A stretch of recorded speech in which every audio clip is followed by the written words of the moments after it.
Okay, gang, let's do this. This is disc number 2 for closing.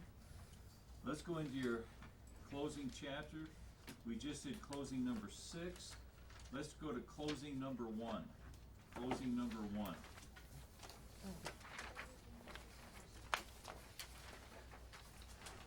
We've been working on assumptive closings. Now we're going to start working on new loan closings. This is how it works in real life. So now that you're getting a little bit up to date, kind of getting familiar with assumptions, we can change everything now and go to new loan closings. Go to number 1. We just finished 6. Yeah. Okay. Now, everybody get to number 1? Now, we have the fact sheet just like we've always had, right? Flip to the next page. Now this changes everything here. We always start with this side. And notice on here we have 200,000 up here, and then we have some writing, and then 200,000 down here.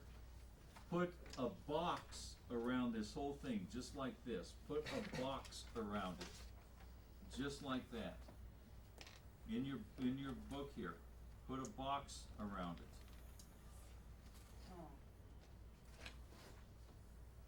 Now, what we call this is the box.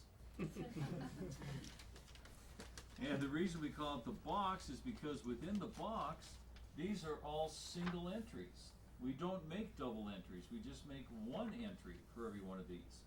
Oh. And the first thing we have here is $200,000. This is the new loan for $200,000. That goes on line 3 as a credit to the buyer. Line 3, credit buyer, single entry. We don't make a debit. We just have line 3, credit buyer, $200,000.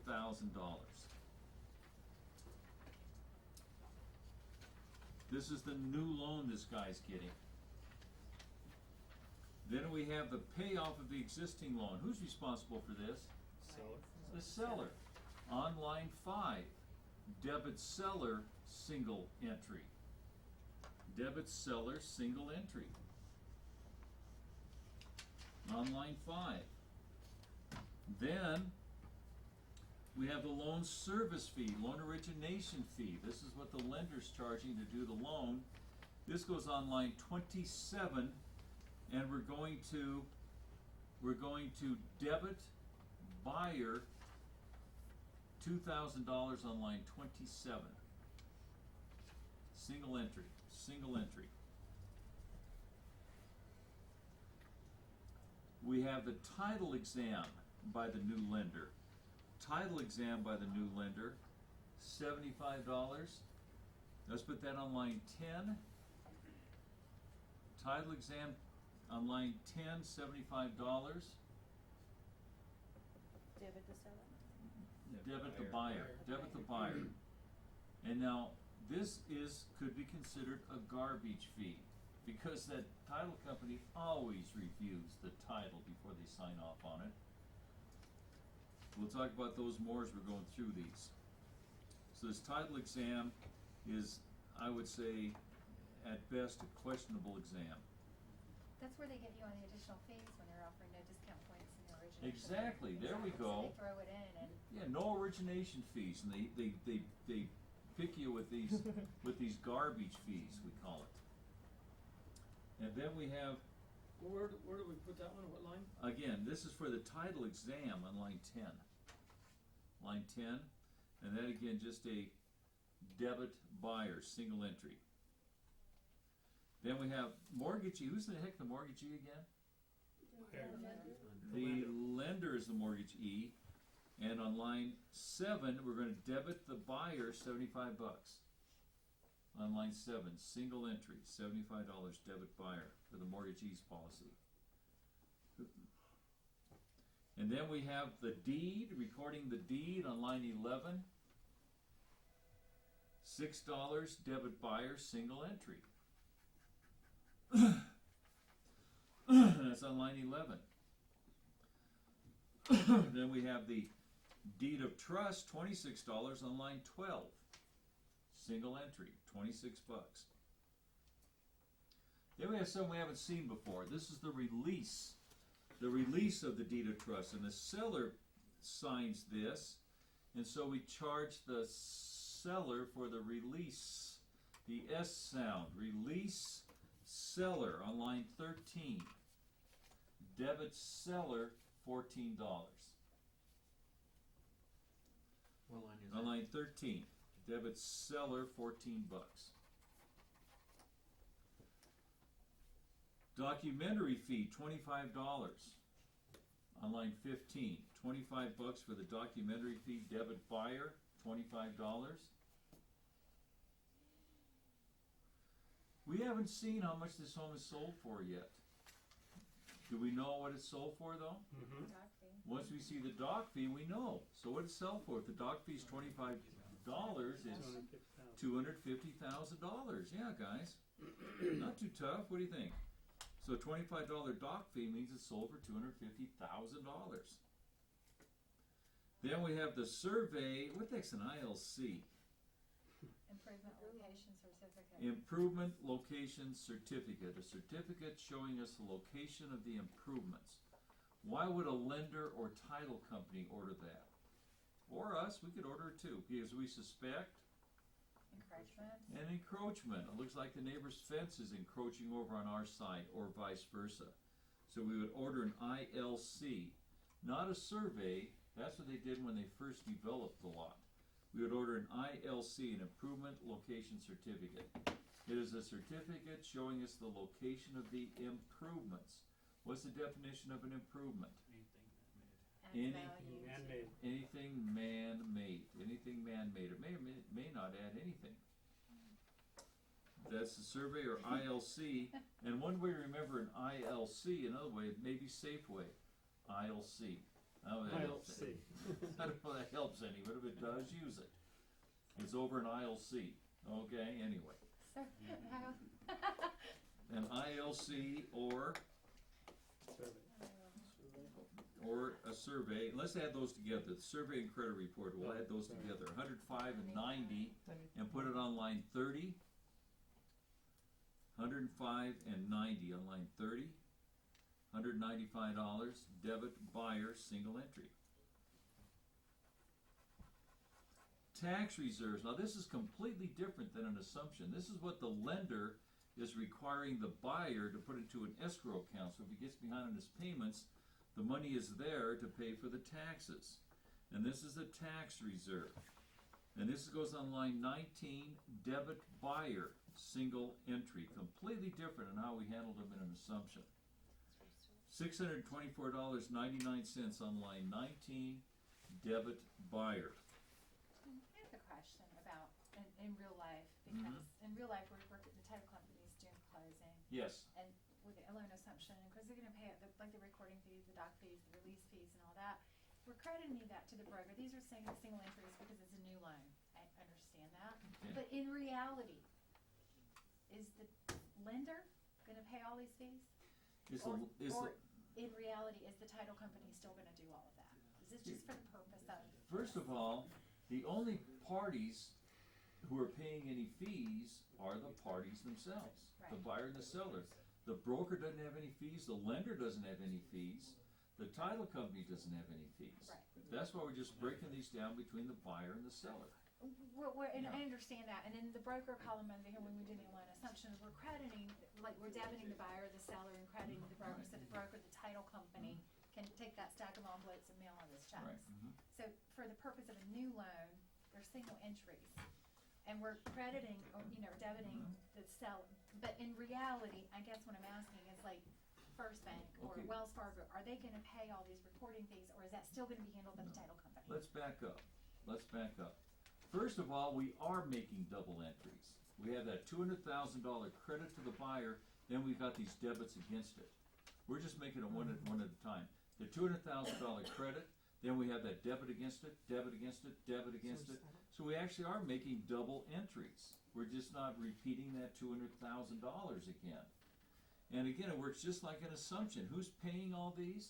The parties responsible are paying them. And that title lady has that stack of envelopes sitting on the desk there that she's gonna throw in the mail when we're through today.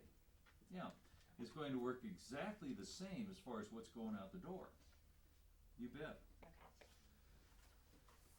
And so then we have our tax reserves. We got our premium for new insurance on line 23, $795, debit buyer, single entry. That's just what, a debit against that credit up there. $795. $795 on line 23, debit buyer. Then we have the hazard insurance reserves. This is on line 24, debit buyer, $132.50. Hazard insurance reserves. So whenever in doubt, debit the buyer. Very good. Whose deal is it? The buyer. You don't know who to charge the buyer. You're going to be right 70% of the time. You only have to worry about the other 30. Right? Okay, it's a buyer's deal. And hazard insurance reserve, how about the interest on the new loan? Now this is the prepaid interest on this new loan, and we will never have to prorate this because there's 2 columns missing in our 6-column worksheet. There's a column for the lender also. 2 columns for the lender that we never see. And what this is, debit buyer, credit lender. Lender. And this again is for the interest on the new loan, the prepaid interest for the month of closing. They're always going to just give us that figure. On line 29, single entry, debit buyer for $452.06 on line 29. Single entry, debit buyer. So the whole thing, add all those up, it came to $105,920.55. We subtract that from the $200,000, and we got this figure we've never worked with before called the net loan proceeds. See that $94,079.45? Put that on line 38. Write it in. Net loan proceeds. You have to write it in. Net loan proceeds, and we're going to debit the broker for that.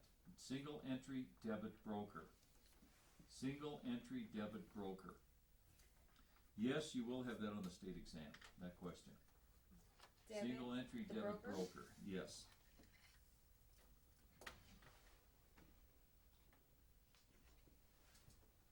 That question's how do you handle net loan proceeds? What's that now? That's the question. You will see a question, yes. How do you handle the net loan proceeds? Debit broker single entry. Debit broker single entry. Now, what these net loan proceeds are is what the seller's walking away with, plus all the credits to the broker, minus what the buyer put down as a deposit, and what he's bringing to closing. I told you that so you won't ask me what it is, because you don't need to know. So don't ask me again. That's it, okay? You don't need to know what the net loan proceeds are. Just blindly put it down as again, debit broker single entry. Okay, so we're done with that, our first box. Now we go to the previous page. We're back to making double entries again. Back to making double entries. We're back in the fact sheet. Look at the 4th paragraph down here. On July 1st, the non-resident sellers listed their vacation single-family home for $225,000. On July 10th, they accepted an offer of $250,000 with a $10,000 earnest money deposit payable to the real estate company. The closing scheduled for August 20th. Upper left-hand corner, date of proration, 8/20. 8/20.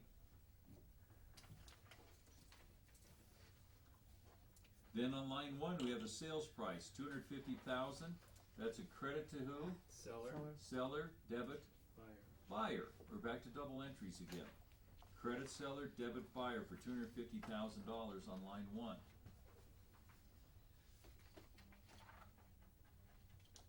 Then we have a $10,000 earnest money deposit on line 2. That's a credit, buyer, debit, broker, and then a squiggly line all the way down to the net loan proceeds. We now have two figures in that column, don't we? Everybody understand what just happened? What line was that, Janelle, sorry? Line, which one, for the For the, 10,000, for the earnest money, line 2. For the earnest money, $10,000, credit buyer, debit broker, then a squiggly line. So number 9, I'm sorry, number 8 goes to brokers, debit or credit? Number 8, I don't mean by number 8. Number 8. No, but I have 2 debit brokers. Line 8, The new loan proceeds.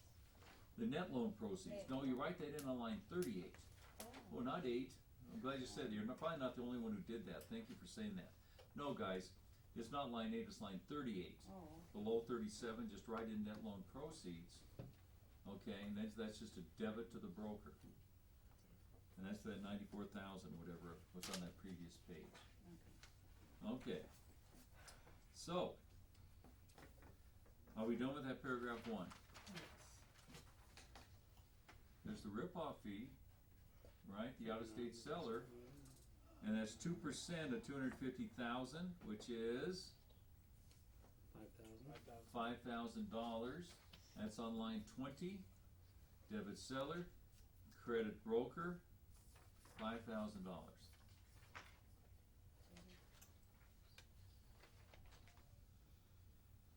Any questions about this? Please ask them as we're going. Second paragraph, the buyers obtained a new conventional loan in the amount of $200,000. Got the interest rate for 30 years. Then the sellers have agreed to carry back $10,000 at 9% per annum for 5 years. There are no payments on the principal with a balloon payment. So what we do is on line 4, we debit the seller, credit the buyer for $10,000. Debit seller, credit buyer for $10,000. Then we can't prorate it because we don't know when that first payment is. And if we don't know when the first payment is, we don't know if this interest is in arrears or in advance or what's going on with it.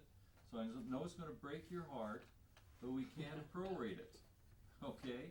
So we just make the loan and move on. It says the buyers paid the lender $350 for an appraisal outside closing. This goes on line 31. When is the appraisal paid for? Typically, In closing. Well, the borrower pays for it at loan app. at loan application. You remember at loan application, he pays for an appraisal and also Credit report. credit report, right? Everybody got that, guys. You pay for an appraisal, and make sure you tell your people that. Or they're going to walk in the lender's office, and the lender's going to say that'll be $530, and they're going to go, "You got to be kidding me! I didn't know I was going to pay that today." Mine's Yeah. rolling in the loan. What's that? Mine's gonna be paid at closing. I didn't pay for mine. You didn't pay for your appraisal? So, Well, that's very rare. 90% of the time. It's not too bright. You should be paid. Not you. I was gonna say, have we heard the For the stories lender. about her broker? We're not It's surprised. well, no, that's the lender. I mean, that's not the lender, but, you know, but I But- guess, See, what happens, guys, is that appraiser might end up doing that appraisal, and if that loan falls apart, guess who gets stuck with paying for the appraisal? The lender. Any lender who does not pick up get that appraisal fee at loan app is asking for it. They will get burned. It will happen. So they must not be with it. They must not be real experienced. I don't know. I'd really suspect, I'd look over other things they're doing too, because you might have some problems too. no, I mean, it's fine because, you know, I'll pay it at closing. You're fine, okay? If it doesn't close, he's gonna get stuck with it if the appraisal's already been done. Well, what else is he doing that he should be doing, is what I'm thinking. You might have an amateur. No, I mean, I know what's going on. Okay, So I'm okay. comfortable because I know what's going on. But everybody understand what we're talking about here. Kind of important, you pay that appraisal up front, guys. Okay? And so again, on on line 31, we put down on the far left, just $350, and then in parentheses, POC, paid outside closing, POC.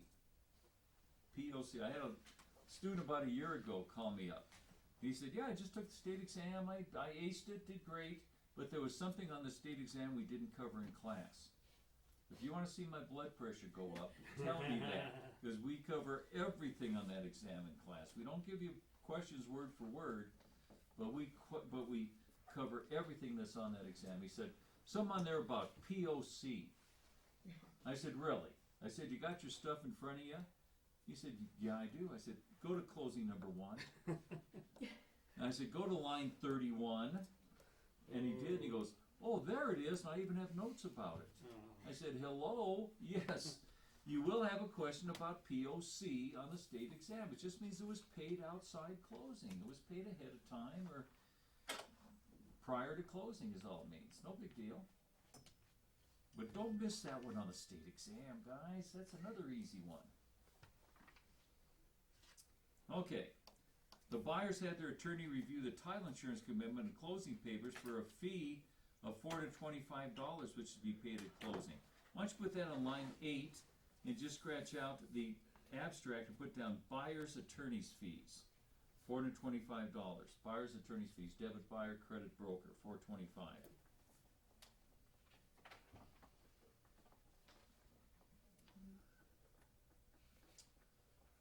Then, the sellers provided the title insurance in the amount of $1,125. This is for the owner's policy, the seller's policy, whatever they want to call it. On line 7, we're going to debit the seller $1,125 and credit the broker $1,125.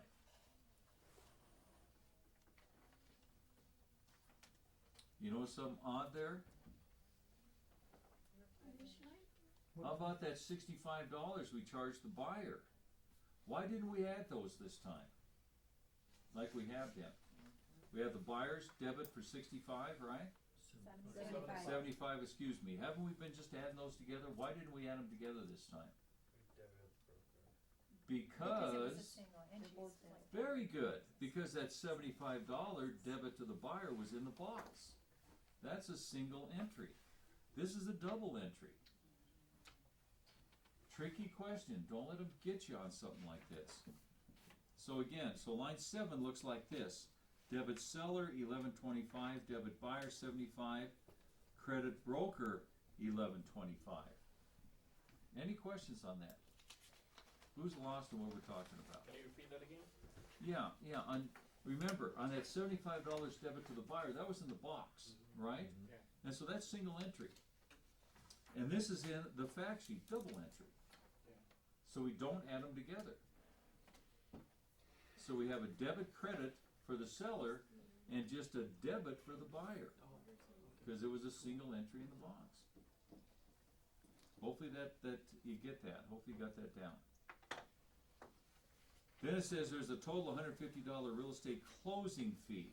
Now this is what happens is your buyer and seller will pay for this typically. They split it. And this is what we charge the lady who closes us charges. They have $150. My last closing, I think it was about $270. Everybody's a little bit different. But the buyer and seller typically pay for this. And let's write it down on line 39. Closing fee. On line 39. Closing fee. And we're going to debit the seller $75, debit the buyer $75, and credit the broker $150. Again, debit seller $75, debit buyer $75, and credit the broker $150. Who's lost in what I just said, what this fee is for? This is to pay for that lady to be there to close our deals. What? That lady. What? That's just funny. Well, it's always a lady. Yeah. What's that? Really, it's like I say, it's almost always a lady, But again, Either way. that's how she gets paid. That lady. Yeah. And then we have the sellers paid last year's real estate taxes in the amount of $2,400. So on line 17, we just note that the taxes were paid. On line 18, our first proration. $2,400. We're closing on 8:30. You're on your own. Go for it. That's all I'm giving you.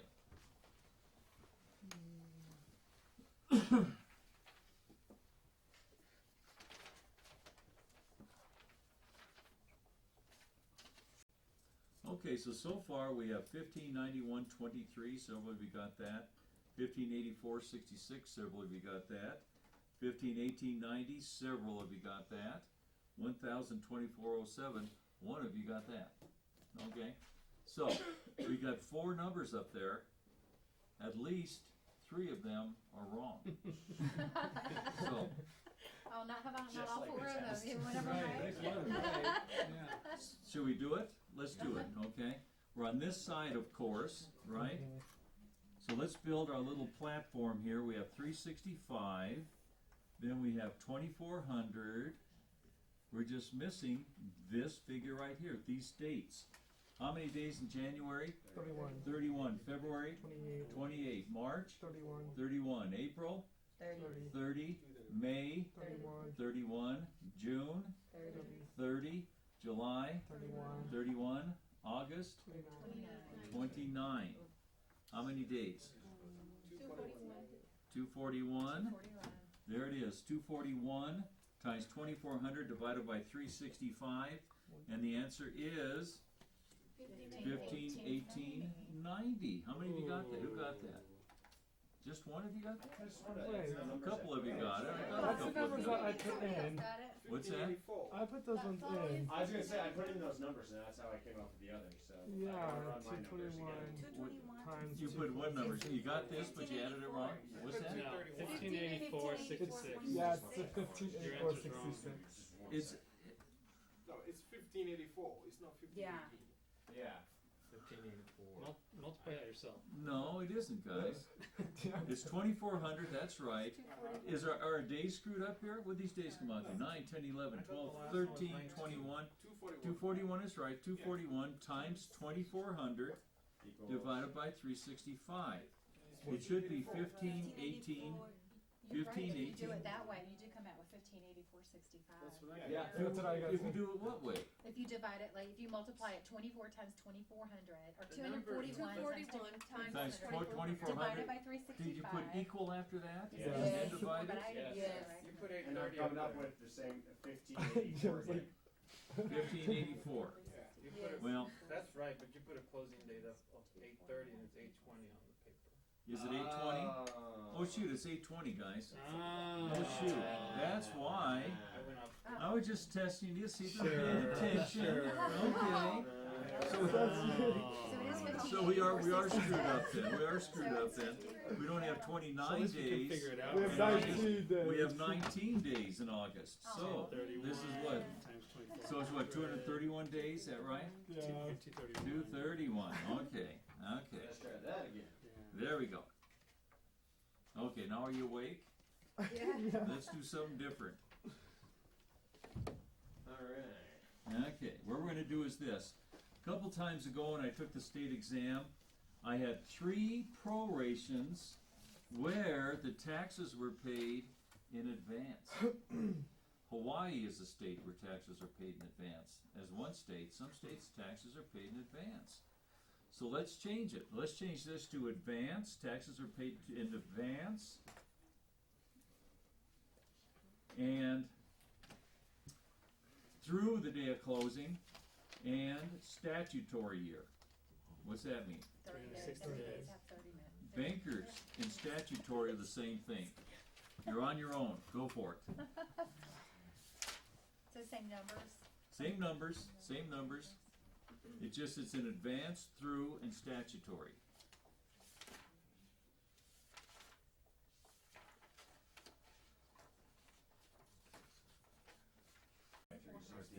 Okay, so this is what we have.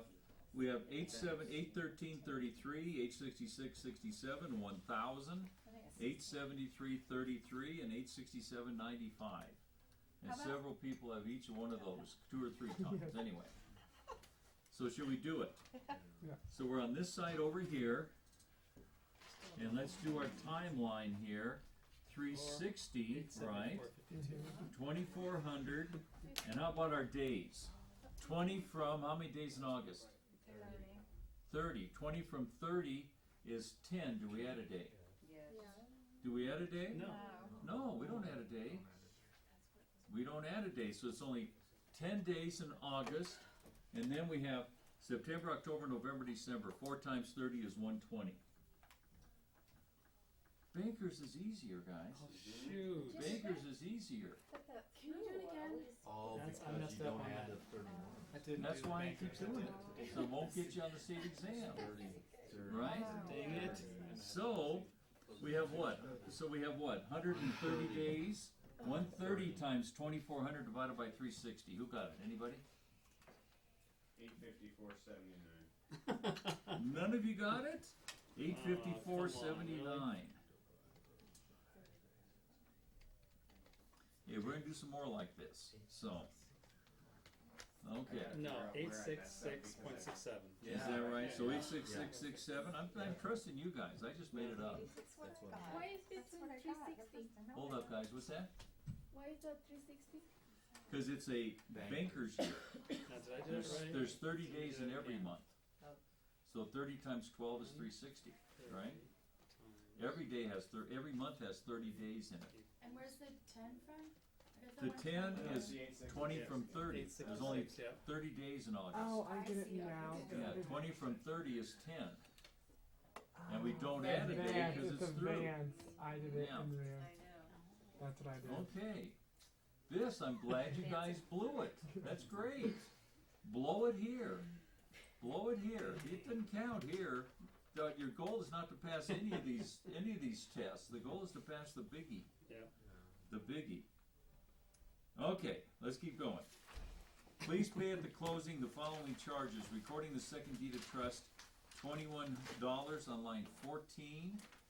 That's gonna be what? Debit buyer, credit broker, $21.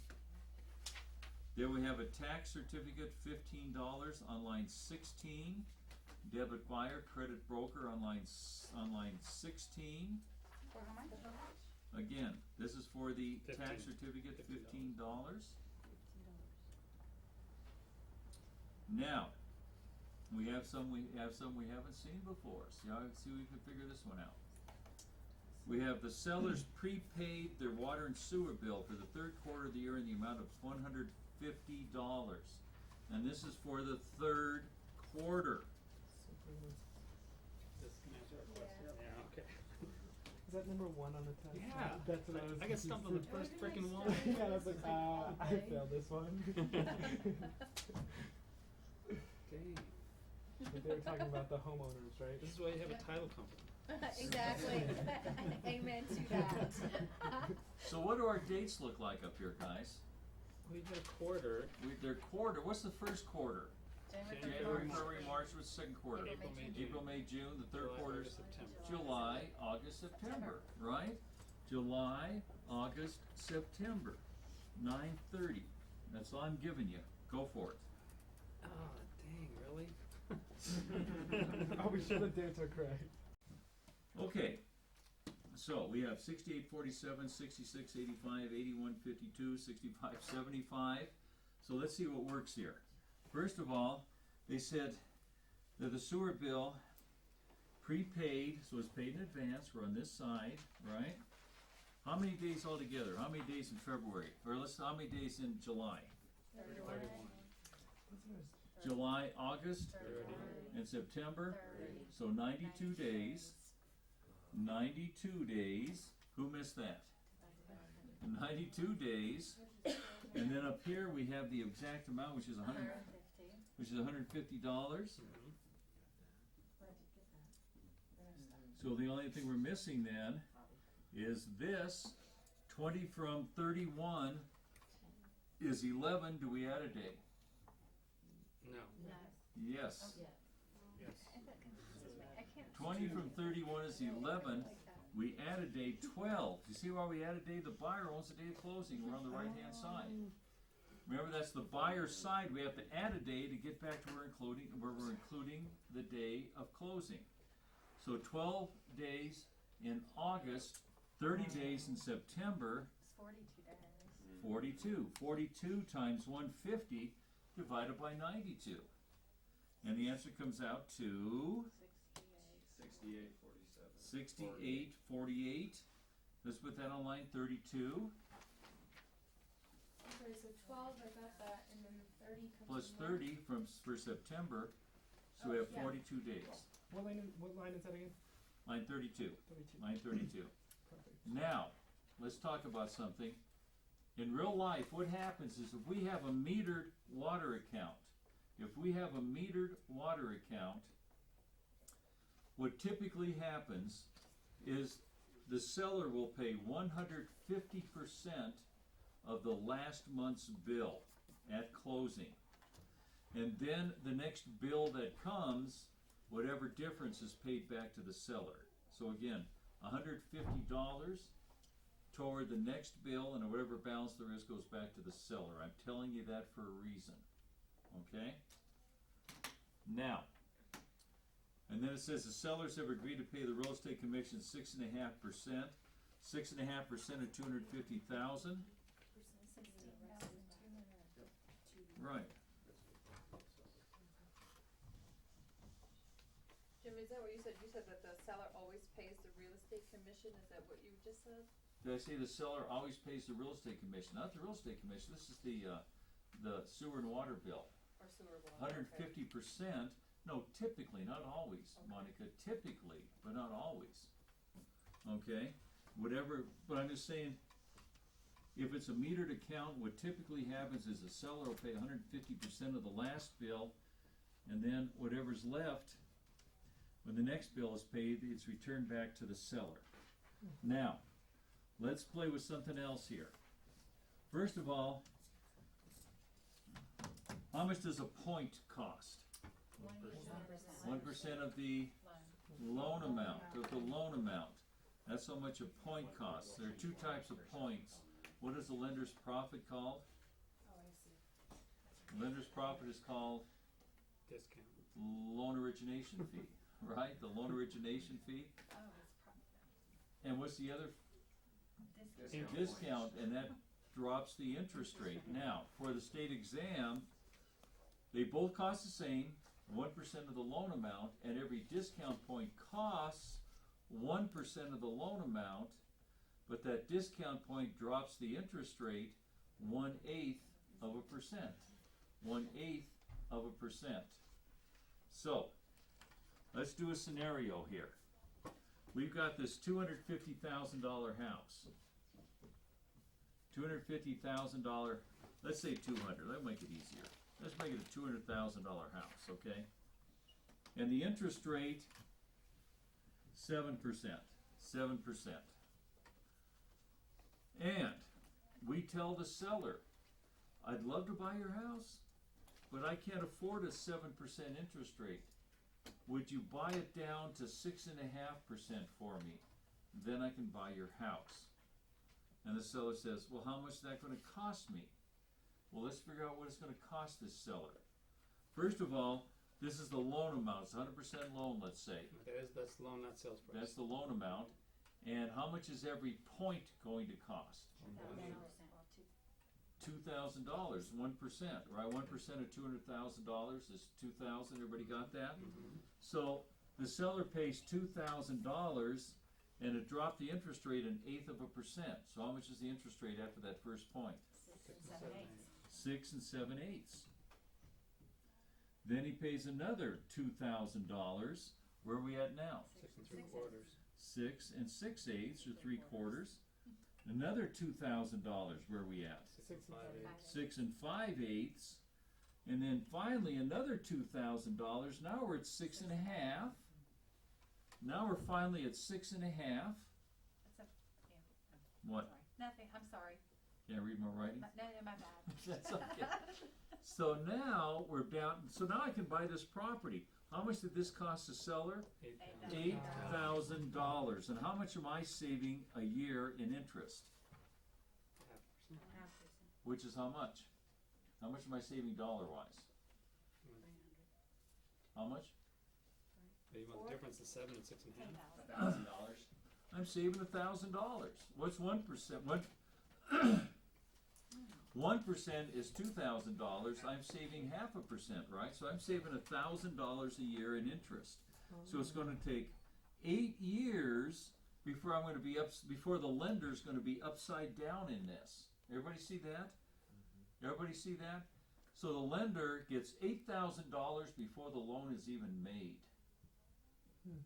And the typical borrower is in the house 5 to 7 years. Lenders love discount points. Discount points, it costs them again $8,000 to buy the rate down to 6.5%.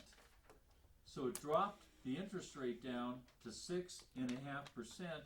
It also increases the lender's yield the same proportion. The lender's yield on this is actually 7.5%. It's the same amount as the discount. Because what did the lender do with this $8,000? Did he just throw it in his vault and forget about it? He lent it back out again, didn't he? Yeah. And so what happened, whether he loaned it out on another mortgage loan or whether he loaned it out on a credit card or whatever, the same amount as the discount is the same amount that is going to increase the lender's yield. I'm telling you that for a reason. Okay? Now, Can you say that again? the amount of the discount, in this case, is a 0.5% discount. That amount of the discount is the same amount as the increase in the lender's yield. Okay, what the lender's actually putting in their pocket from this loan. Now, any questions on this? So, remember that for a reason, because tonight, open up your 3-ring binder, if you will. Open up your big 3-ring binder, and let me show you a couple things. Go to the end of that part on closings. Go to that end of that part on closings, if you will. We've been pulling all these closings out. And at the end of it, you have 3 tests, 3 quizzes. Tonight, do quiz number 1. There's 20 questions. Fill out your bubble sheet. They're tests or quizzes. What are they called? They're called closings, I guess. Test 1. Yeah, test 1, test 2, test 3. 184. There we go. Yeah, and so right at the very end of your closing section, that 4th section in your book, go to the end of it, and that is the 3 tests, the 3 quizzes, whatever you want to call it. Fill in your bubble sheets. There's 20 questions. Do those tonight. Do those tonight. Now, go to that section right before where these tests are. See all this writing here and everything? Go to the beginning of all that writing, of that narrative. Go to the beginning of that narrative. Who's lost? Okay, you got it. Oh, you got Lola. There in one. Okay, you got that. So do that test number 1 tonight, and see where you are, Pamela. Right there. That part where you are, and that part right before it. Right there. Okay, go to where it begins, where all the writing begins. 157. That whole narrative. Yeah. That whole narrative there. And this is more information about closings, and go to page 3. And notice that number 1 on page 3. That number 1 on page 3? No, you got it. You got it where it starts. What is that number? 159. 150. Where it starts is 150. I don't know. No, I'm lost. Let me find it here. Page 157 is where it starts. Everybody see that? Yeah. And go to page 3 on that, which is what? 159, I guess. 159. Look in the middle of that page there where it says the sales price, number 1. What that is, it tells you what goes on line number 1 and why it goes there. Then line 2, what goes on line 2 and why it goes there. Line 3, line 4, line 5, all the way through. You're lost? You're there, right there, right on your right side there. Look at this page. Cash sale. Right there. Oh, this. God, I must be losing my eyesight. You got yours, Monica? Yeah, you know what, I had a fun time at first day of in my book, and the three, this came apart, and all my papers fell on the ground. Oh, At 11:30 no. at night. Oh, no. Okay, everybody okay what I just said?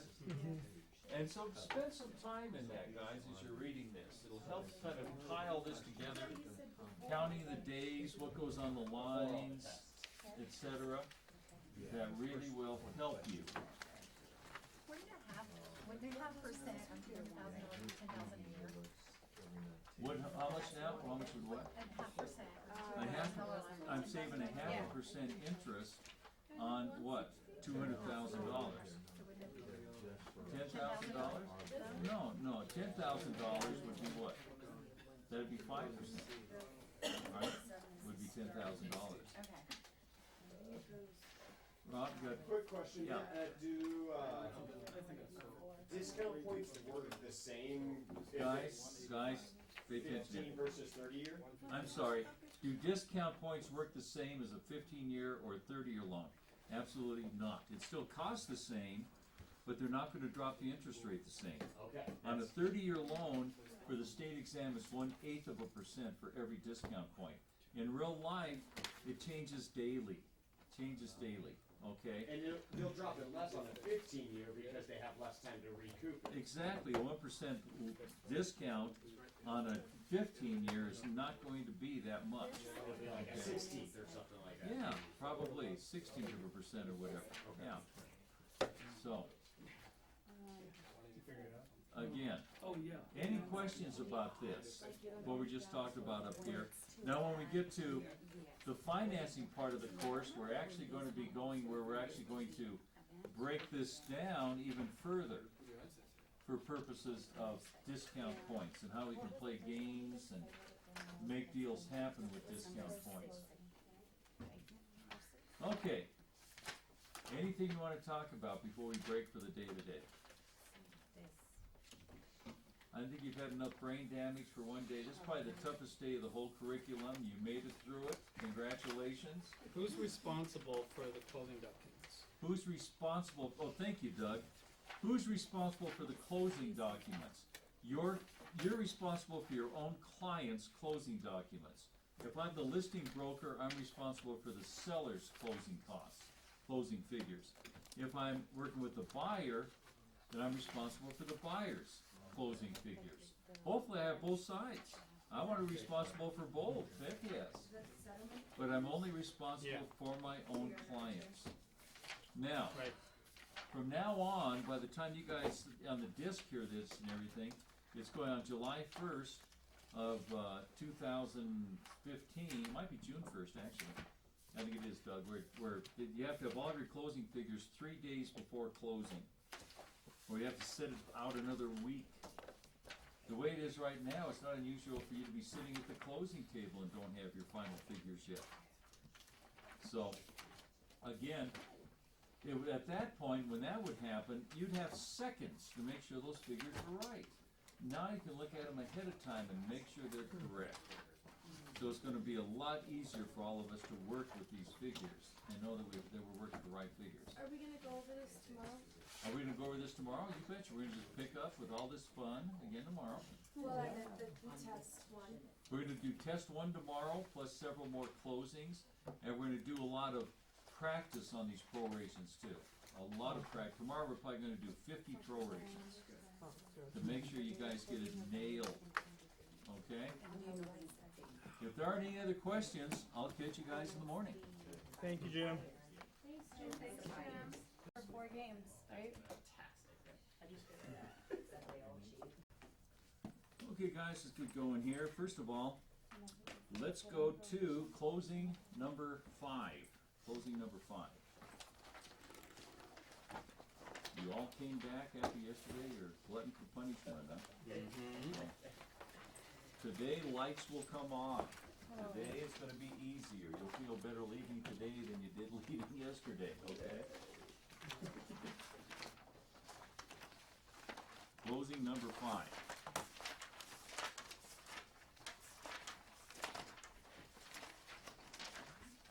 Then flip over to the next page and we'll start with the box, single entries.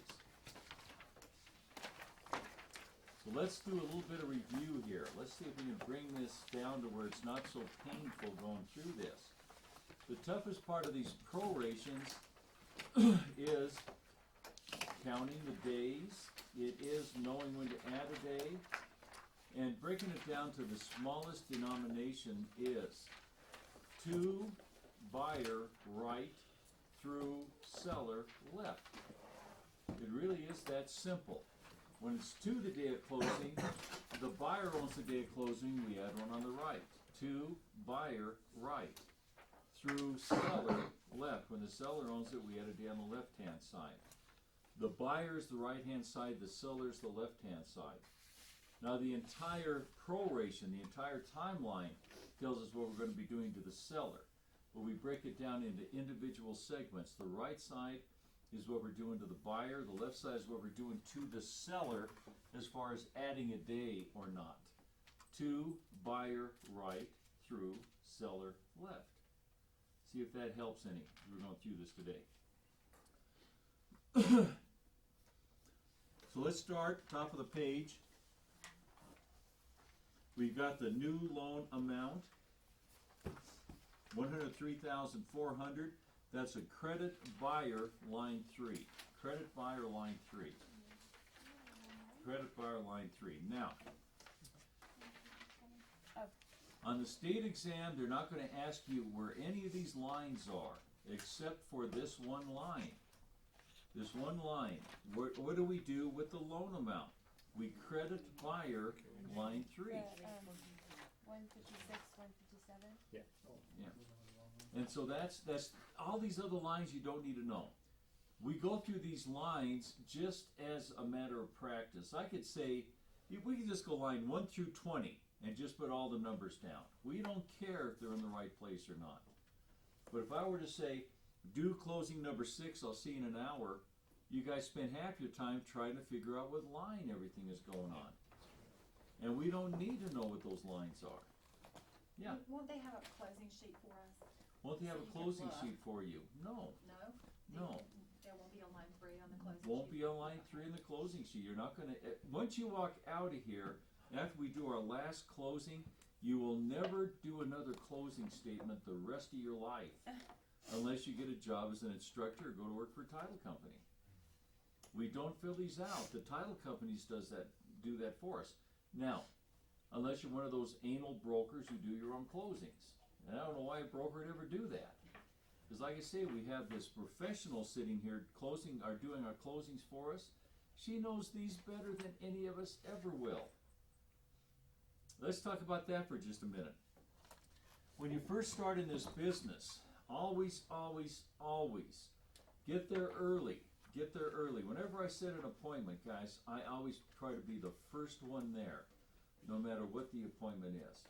If I have a closing at 10:30, I show up at 10:15 at the latest. And what I do is I go in the back room and I introduce myself to that closing lady. She's back there getting her stuff done, okay? And you don't sit there and start gabbing with her. You're just going to say, my name's Jim McCloskey. I'm the seller's agent. I'm the broker's agent. I'm working with the seller. I'm working with the buyer, whatever. I just want to come back and say hi. And she'll say, oh, I'm Sue, blah, blah, blah. And that's it. Thanks, Sue. See you in a little bit here. I know you're busy. And get out of there. Don't sit there and start yakking at her, because she is busy. But on your first few deals, always, always go back there and introduce yourself to them.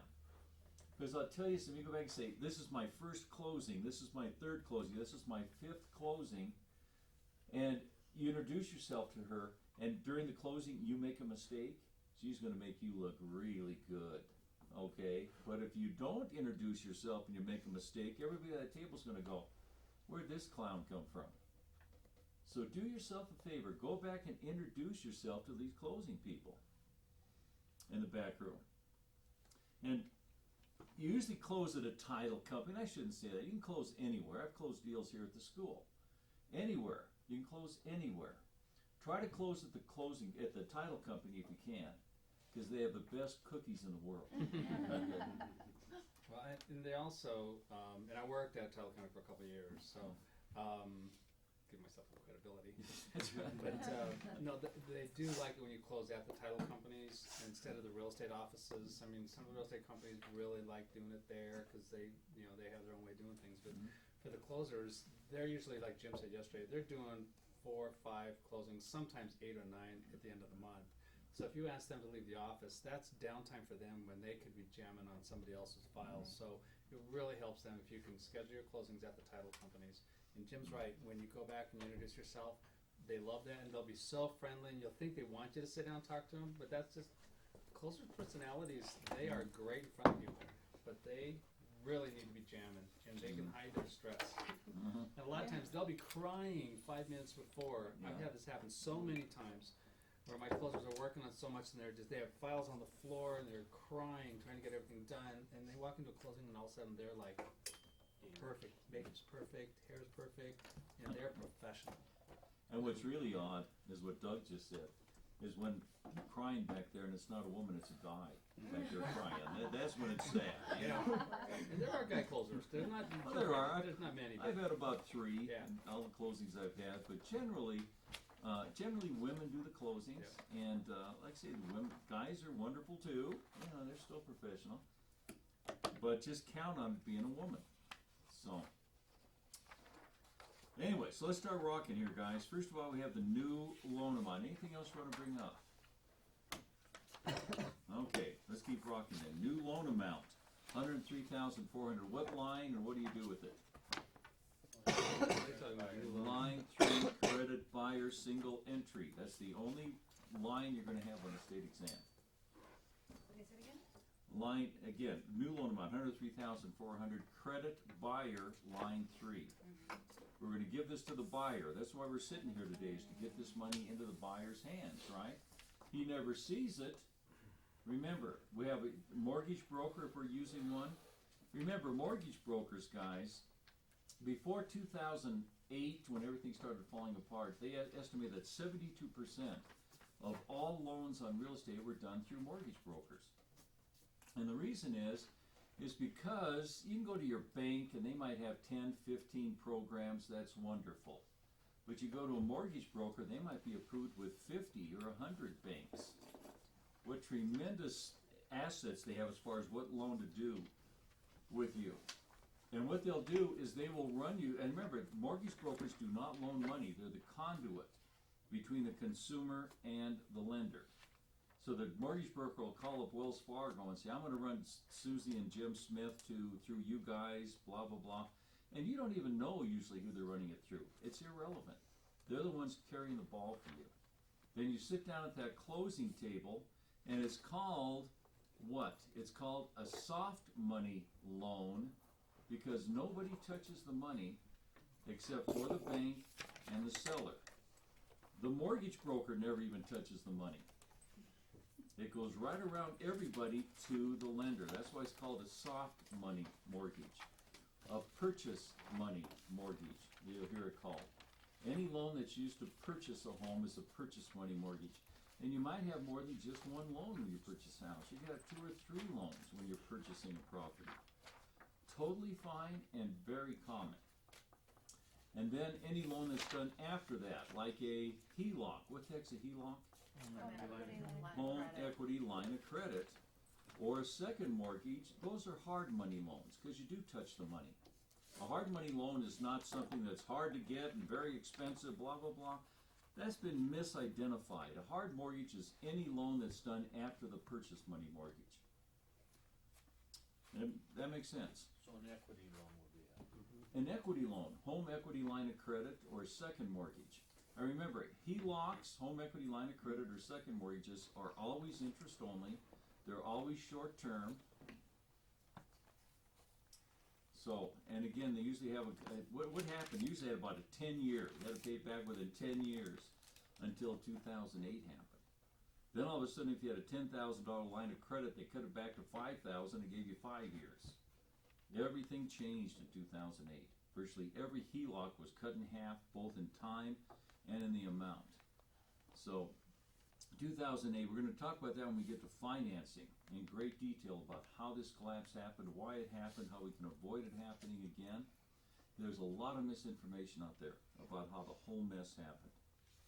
So, something to look forward to if you haven't had that yet. Maybe this is more Yeah, a Ron. finance question, but I know that Arvada, city of Arvada, maybe not last year, but a couple of years before, after 2008, they were actually loaning out money for home improvements, just to try to bring the value of Arvada up, basically. How was that working? Were they working as like a mortgage broker, or were they loaning out the money, or, because I didn't really get into it. Let's talk about what happened in 2008, just as an example. First of all, the government came over and started giving money hand over fist, and the government, you said the city of Arvada, that's the government. And what were they doing? They were using our money and giving it to the people that caused the collapse to happen. That's exactly what they did. To Wells Fargo, to all these other companies. Actually, Wells Fargo didn't want any bailout. They didn't need it. They gave it to them anyway. People don't realize that. And a lot of these. And they just started taking all of our money and just dishing it out to all these other companies and trying to bolster the economy. Remember, we've got politicians in there. We don't have businessmen. We need to get those politicians out of there and get some businessmen in there. When you have politicians, the way you solve a problem is you throw money at it until it goes away. That's how you solve a problem. Well, in real life, that's not how problems are solved. And that's one of the reasons why we've just taken so long to do this. When we get to finance, we talk about the Federal Reserve and other things like that. It'll really be interesting about, again, what is really going on out there at this point. Like right now, there's about 780 banks that are right on the verge of going under. 780. Pretty scary. Scary stuff. A lot of those banks foreclosed on homes that they didn't do proper paperwork for, and a lot of them are getting sued right now. A lot of banks are closed on loans that they didn't do a proper paperwork on and went through foreclosure. And that's true. That's true. What was happening back before 2008? What happened in 1977? They had the Community Reinvestment Act. And this was done during Carter's term as president. And the Community Reinvestment Act stated that 30% of all loans on real property, on homes, have to be made to low-income families. In other words, 30% of all loans have to be made to people who can't afford them. Isn't that something? And it's still on the books, guys. Still on the books. So, anyway, we'll talk about that when we get to financing in greater detail. So, okay, let's keep going here, guys. So, we have the payoff of the existing loan. Who's responsible for this payoff? Sellers. How much the seller still owes? Now, let's put that on line 5. Debit seller, $75,771.75. And then we have the loan origination fee and loan discount fee, and either party can pay that. And it doesn't say who we're going to charge for that, so if we go to the previous page and look at that second paragraph, on our fact sheet, where it says the buyer shall apply for and obtain a new conventional loan for $103,400, 6.75% interest per annum for 30 years, monthly payments $670.65, PI. The buyers per contractor agreeing to pay their lender 1% loan origination fee and 1% loan discount fee. So, the buyer is going to pay for both of these. If we have something in the fact sheet and something in the box rules. The box rules.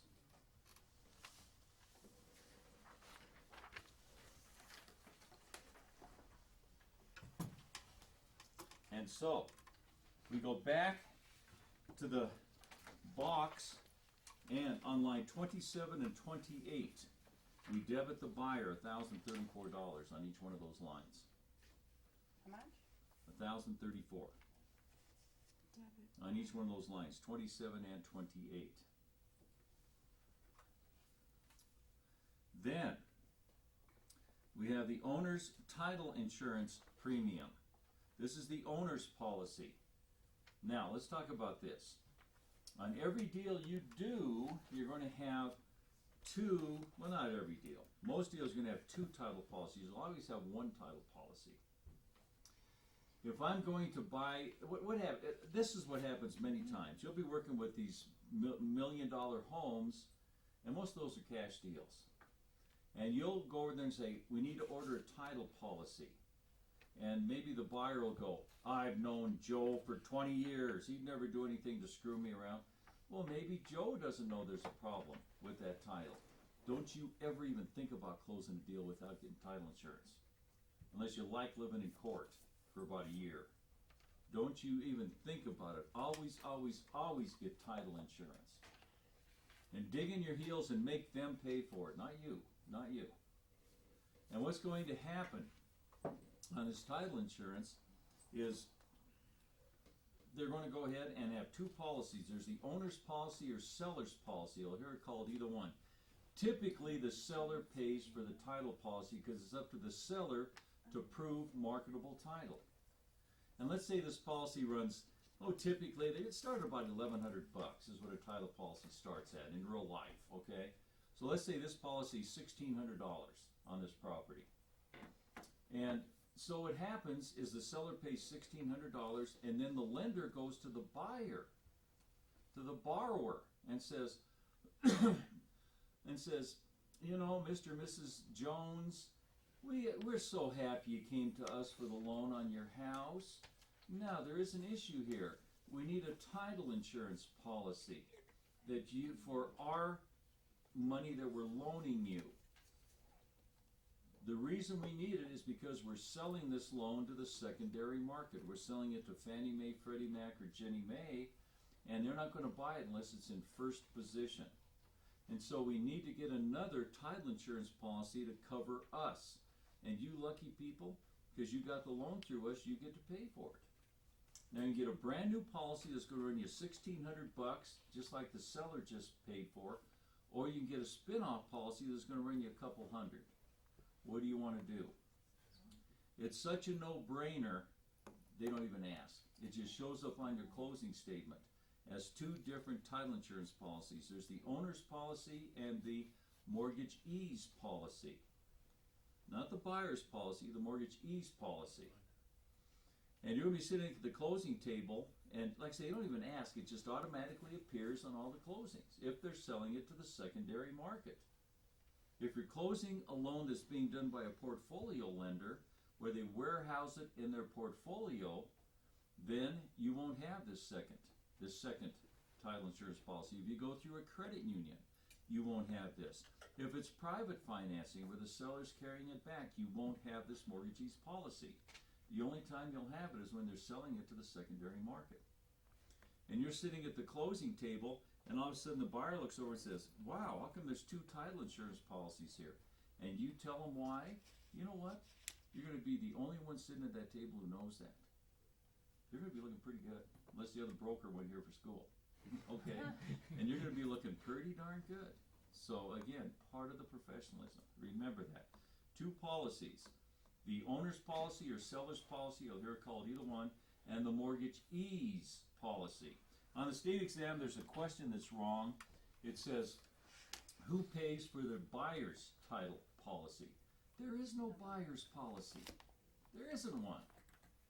There's a seller's policy and there's a mortgagee's policy. If you see that on the state exam, check buyer.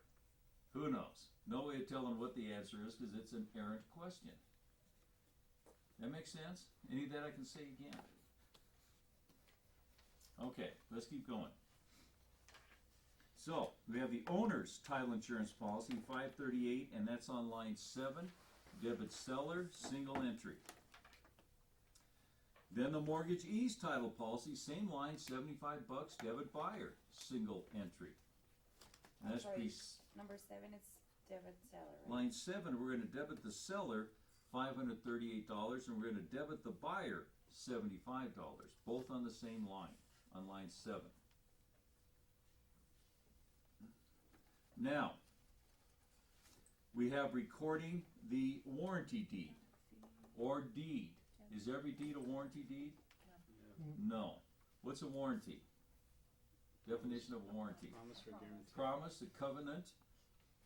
There's only 2 deeds with warranties. What are they? Special warranty. Special warranty deed and a general warranty deed. What are 2 other deeds that don't have warranties? Quick bargain sale. Quitclaim deed, of course, and also the one that's obscure is the bargain and sale deed. Remember? Bunch of BS. bargain and sale deed has only implied warranties. So they're saying warranty deed doesn't have to be a warranty deed.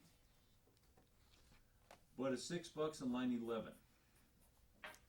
And then the deed of trust. Are they the same thing? No. What is the difference? What is a deed? Conveys ownership. Very good. It's what? It's a document of transfer. The deed is an instrument of transfer. What is the deed of trust? It's the security for the debt. It represents the security for the debt. It represents the property. In other states, it's called a mortgage. In Colorado, it's called a deed of trust or a trustee. And that's on line 12. $36, debit buyer. Release on line 13. We charge the release Debit, to the seller, the S sound, yes. $16. Documentary fee, $11.49. What did this house sell for?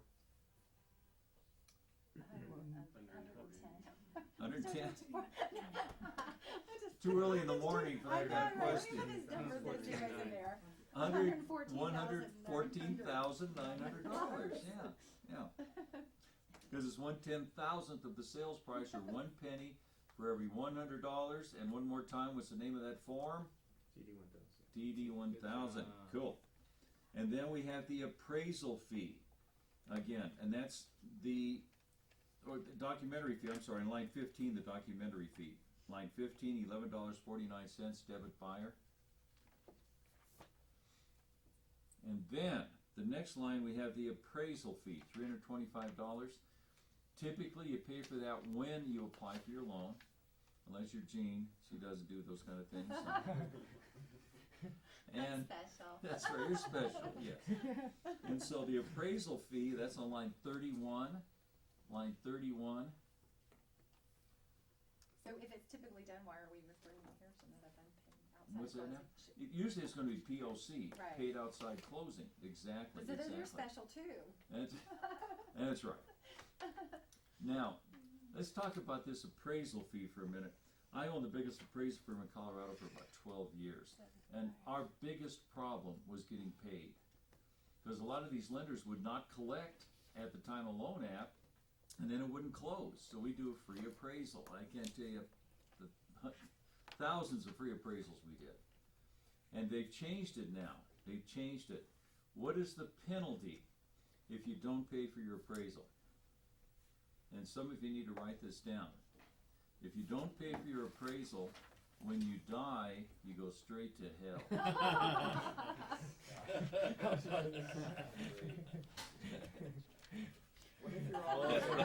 Remember that. And what if you're already going? And what We're already going to hell? and what section will we find that in our Colorado real estate That's manual? right. That's on page 2345 in your real estate manual. That's right. And the yellow book.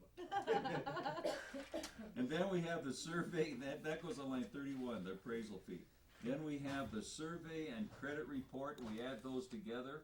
It's $90 and $70, $160 on line 30. Line 30. And Line 30 and. line 30, and add them together, so 90 plus 70, so $160, debit buyer, line 30, single entry.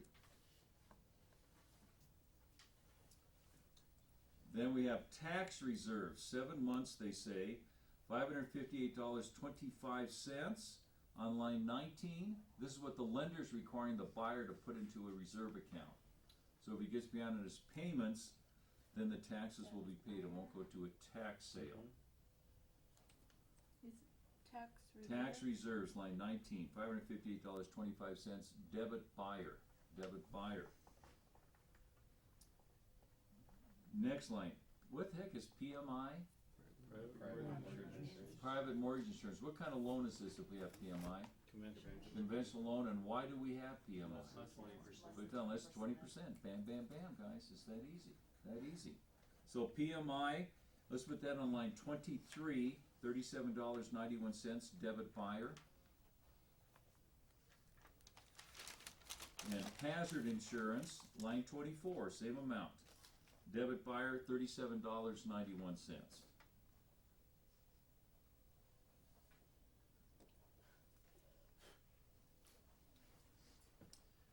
Then, we have the interest on the loan. This is the prepaid interest on line 29, $38.24 debit buyer for the prepaid interest on this loan. Comes to 79,000 and change. Subtract that from the 103, and we have something called the net loan proceeds. Put that on line 38. Write that down. Net loan proceeds, and that's debit broker. Guaranteed question again. Debit broker single entry.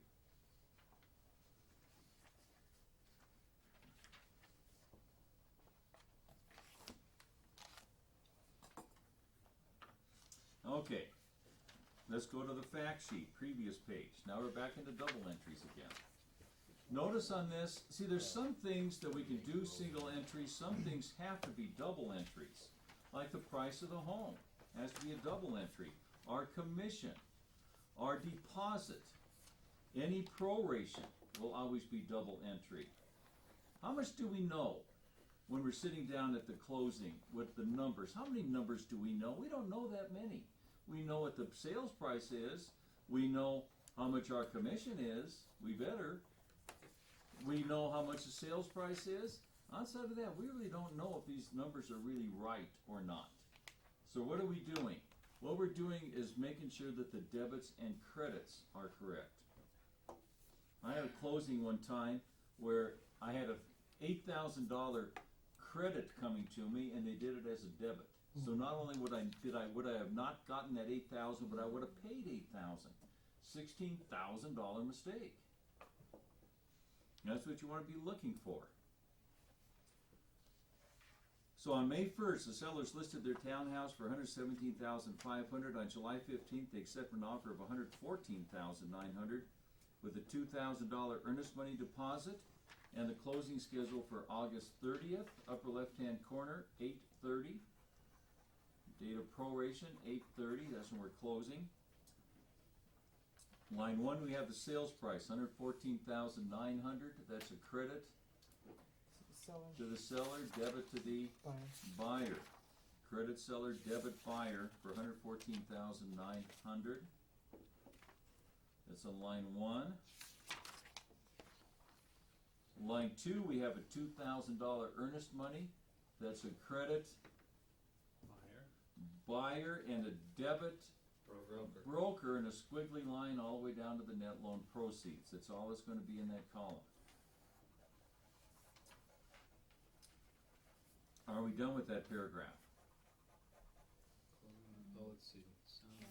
No, there's no rip-off fee. No fee, So, no, we're good. I think we're cool. Let's go to the second one. We got paragraph 2 taken care of already. Let's go to paragraph 3. A tax certificate of a cost of $15 was purchased on line 16. We're going to debit the buyer and credit the broker. Debit buyer, credit broker for $15 for the tax certificate.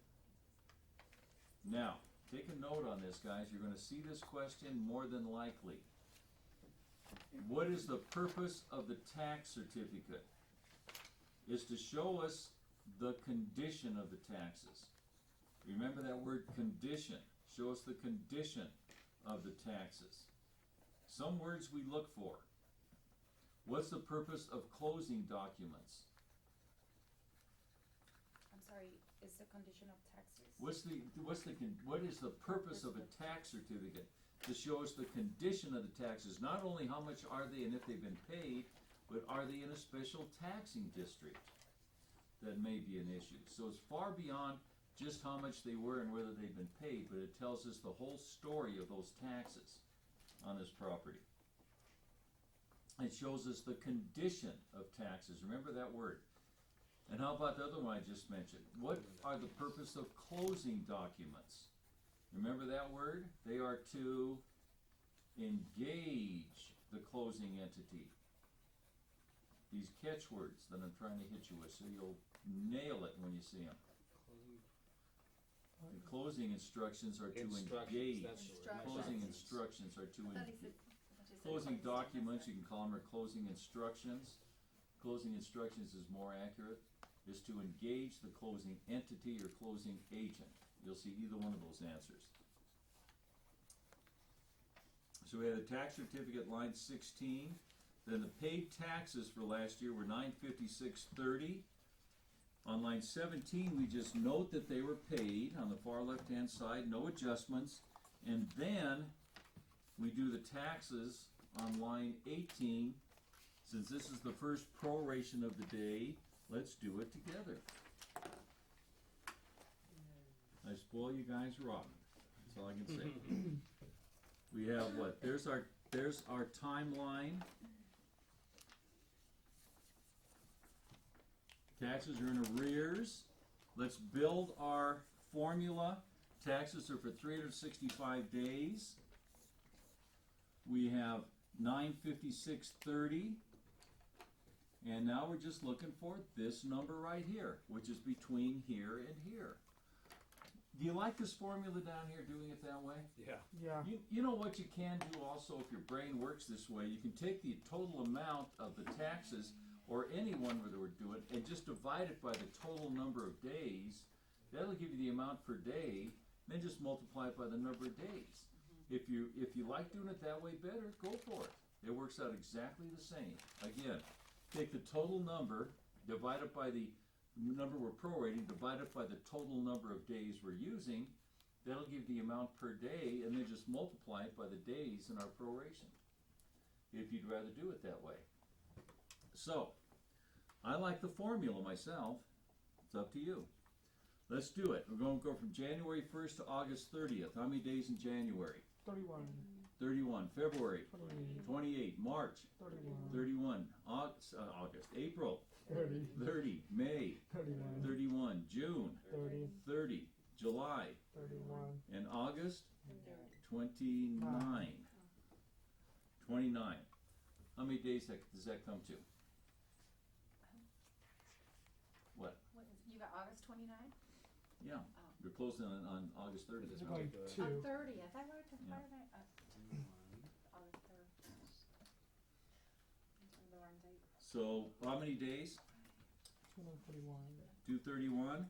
241 actually. 241? Who's Yeah. right? 241. 241, I'm trusting you guys. So what'd you get? $631.42. 631.42. And what do we do with that? Everybody happy with 631.42? Somebody get something else? That is correct, and that's on line 18. We're going to debit who? We're gonna The buy- seller. Hello. This tells us what we're doing to the seller, remember? And credit the buyer. Debit the seller, credit the buyer. Which line again? Again, that's on line 18.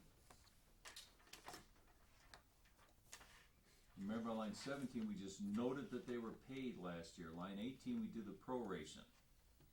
Do we need more coffee this morning? Do we need a break? You guys okay?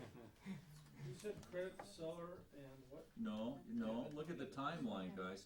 So you're sitting there and you're on the exam and you're going, and after about 100 questions, you're brain dead. You're going, son of a gun, what is that?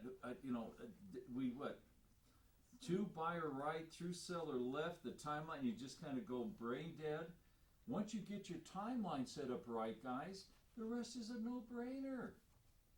So once you get your timeline set up, you can look at it and nail it, okay? So, and a lot of times you're in that state exam and you're nervous, whatever, get that timeline set up right, you'll just flow right through that proration. So don't let being nervous slow you down. And that goes, of course, on line 18. How many questions are there like this on the exam? How many questions like this are there on the state exam? Last time I took the state exam, I believe, last time or time before that, I had like 16 prorations. The time before that, I had 3. Okay. So you don't know how many you're going to get, but you want to get as many as you can. Believe me, every one of those is an automatic right answer on that state exam. Because if you're not comfortable with prorations, don't even think about going down there and taking that exam. You're going to get your lunch. You will not pass it if you aren't familiar with prorations. You've got to know prorations. You know what you might have to do, some of you? Sit down at your kitchen table with your materials and say, I'm not getting out of this chair till I get these prorations down. And you might have to do that. Nothing wrong with that. Nothing wrong with that. Because this is something that you've never seen before. It's a new way to kind of train your mind, if you will. Okay, let's change this. Okay, now, let's change everything. Let's make it, these taxes are paid in advance. Advance, through, and banker's year. Advance, through, and banker's year. This is just practice, correct? This is a practice one. This is a practice It's just like, I one, didn't see right. it on there. So, play with that. This one has a tricky twist to it. So paid in advance. Pardon me? You're gonna add one day? You have to add one day where? If we're on the left-hand side and we're in the seller owns it, we would add one here. If it's the buyer owns it, we'd add one there. So do this as best you can, and then we'll do it. Which side are we working on here? Right. The right side. Are we going to add a day? No. No, because it's through the day of closing, which means the seller owns it. We would only add a day if we were on the left side. I'm giving you more hints than I should.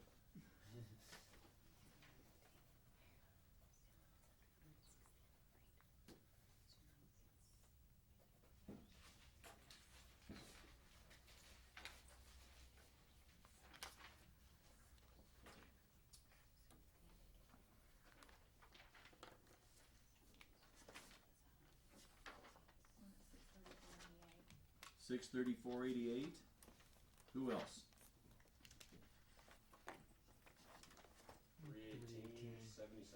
318.77. $318.77. A little bit of difference there. Don't be shy, guys. Come on. We should be starting to get this now. I told you I'm going to let you know when you should be starting to get this. It should be starting to click now. Alright, 322.26. 322.26. Oh wait, nope, that's wrong. Yeah, Forget it. I made the same mistake I did yesterday, so I learned from yesterday. 318.77. 318.77. Several of you got that.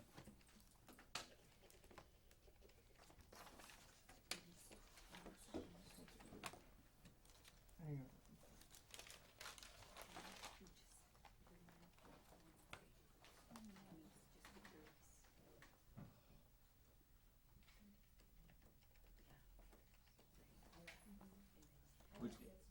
What'd you get? 642.86. 642, even? No, 642.84. 84. Okay. Which side are we on? Well, mine is the credit to the seller. My number is a credit to the seller. Which side were you working on? I don't know, 'cause I don't do it that way.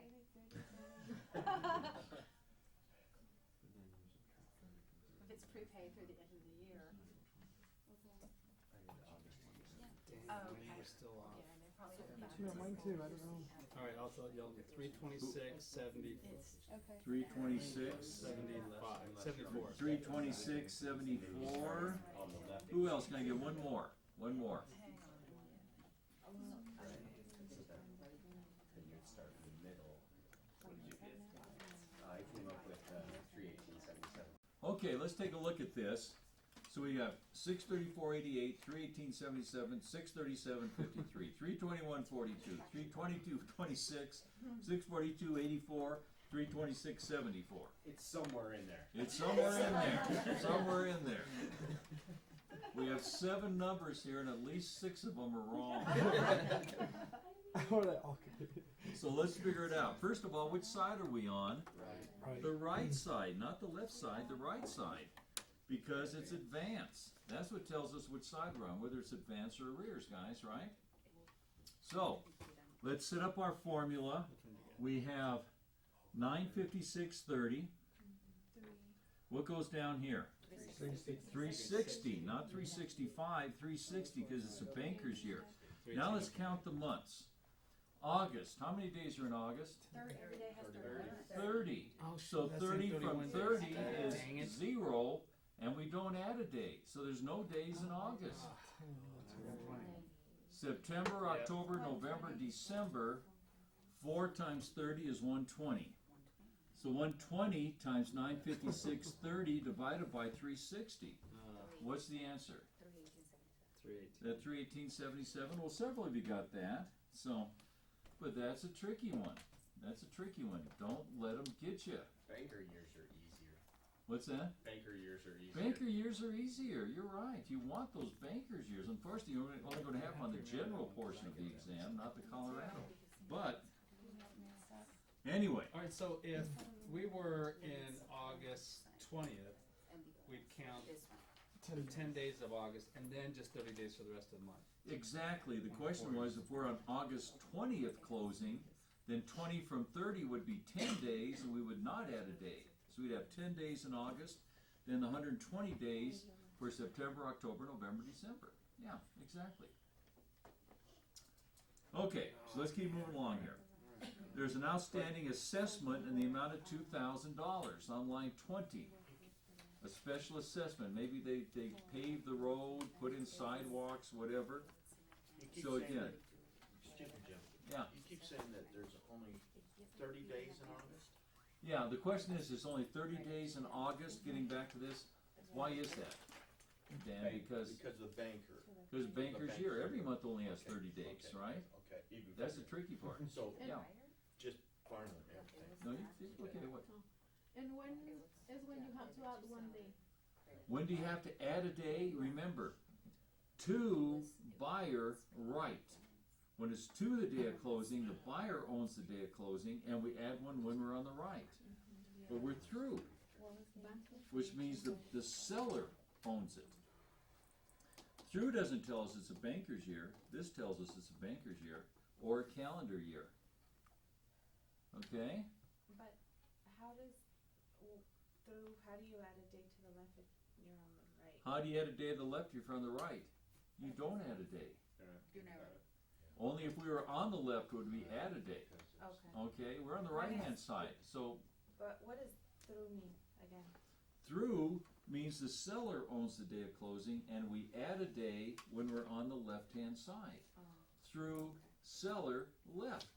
Remember, the seller's on this side, buyer's on this side. Why do we add a day over here when the buyer owns it so we can go back to the day of closing? Why do we add a day on this side when the seller owns it so we can go forward to the day of closing?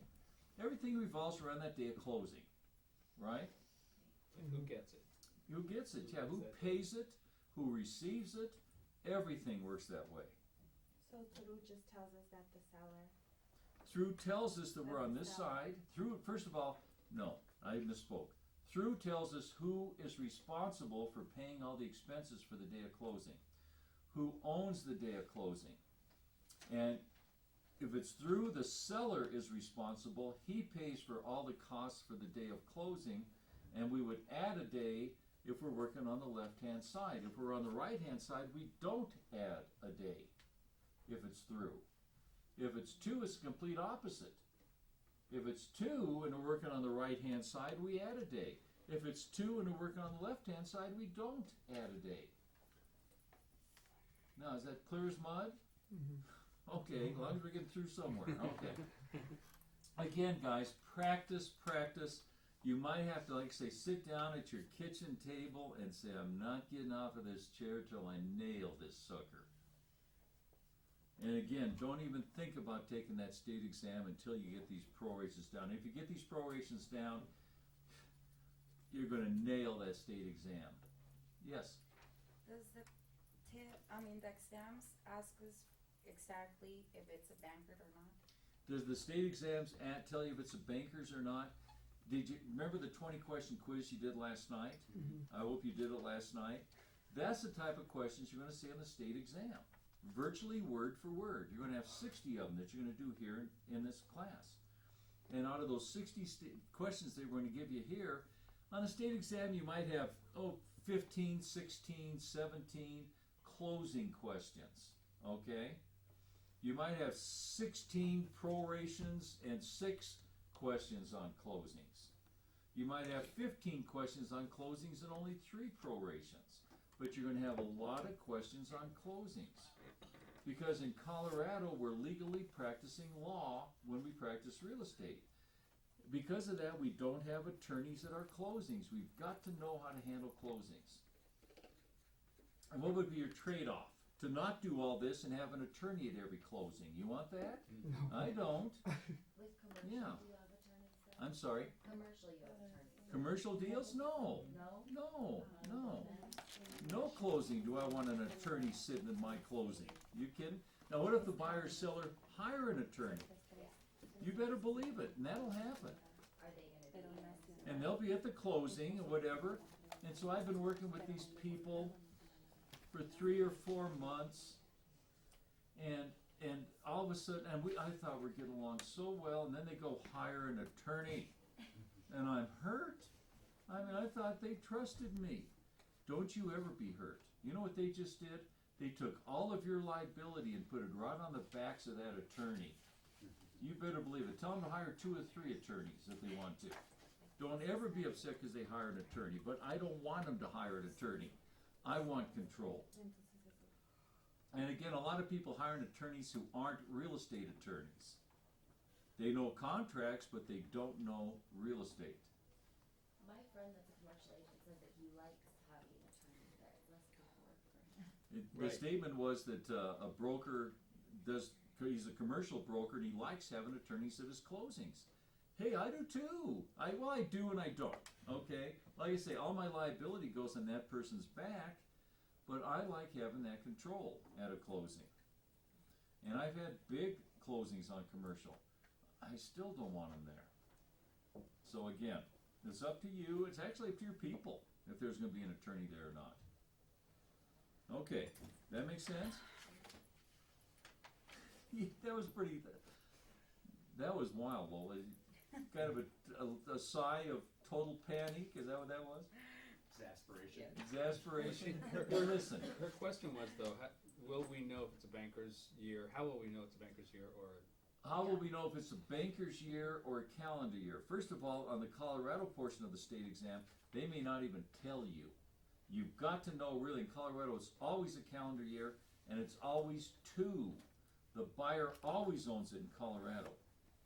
And they may not even tell you whether it is or not. You just got to know that. Then in the general portion of the state exam, they have to tell us whether it's 2 or through. They have to tell us if it's a calendar or bankers, because it could be any of those. So on the general portion, they have to tell us. On the Colorado portion, they may or may not. They don't have to, because we know that every Colorado closing, the buyer owns the day of closing, and it's always a calendar year. That makes sense, guys? I can say that again real easy. Everybody kind of got that? Mm-hmm. So, 365 days, right? 365 days in a calendar year, 360 in a banker's year, also known as a statutory year, is also a banker's year. Okay. Should we keep plowing away here? Please pay the seller's attorney's fees for $275 on line 8. Debit seller, credit broker, then buyers on line 9, $325. Debit buyer, credit broker. Line 8 and line 9, scratch out that stuff about an abstract and put down, again, buyers, put down seller's attorneys on line 8, buyer's attorneys on line 9. Double entry. Seller's attorneys, buyer's attorneys, seller's attorneys, buyer's attorneys. And then let's talk about this. A couple issues here. First of all, do you think an attorney's going to wait till closing to get paid? No way. You're never going to have attorney's fees on a closing statement. They want their payment before that closing. You can bet on it. But when it comes to attorney's fees, we got one attorney that's charging $275, another one is charging $325. Which one has the better attorney? Isn't that crazy? Most people say $325 because he charges more. Isn't that crazy? We can't answer that question. We don't know who has a better attorney. I'll tell you what happened to me one time. I dropped the price of this college here down to $900 one time. Huge mistake. What happened is I discounted my quality in the perception of the public. I thought I was giving everybody a good discount on the school. It really hurt me. Isn't that wild? You think cost is an indication of quality. Isn't that funny how your mind works? Yeah. So now we're the most expensive school in Colorado. But anyway, and does that reflect quality? Well, hopefully it does, but that's not the reason that we're the best school in Colorado. It isn't the price. Funny how your mind works, isn't it? I gotta tell you about that time Doug and I were buying that glass of wine down there at that place. $18, $19 for a glass of wine. Give me a break, you know? Was that the best wine in the place? That was the best. Who knows, anyway. And then we have something new, guys. We have the August and September Homeowner Association dues totaling $156 must be remitted to the Homeowner Association, which means they should have been paid in advance, but the seller didn't pay it in advance. So we've got an issue here. We have got association fees that have not been paid yet that should have been paid. They're $150, and we have 8/1, August, and September. And what happens with this? They're 156. 156. Just checking, see if you guys are awake. Okay. There we go. Now in this one we do a double proration. We do one on this side that we're going to charge the seller, because he owes this, doesn't he? And he didn't pay it. This side we're going to charge the buyer. See if you can figure it out.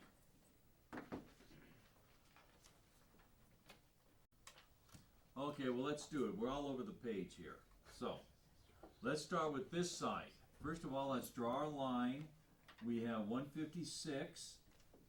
And how many days do we have total? How many days in August? 31. And September 30. So we have 61 days. And how many days here? 1 from 30 is 29. Do we add a day? No. No, we don't. Because the buyer owns the day of closing, we'd only add one on the right.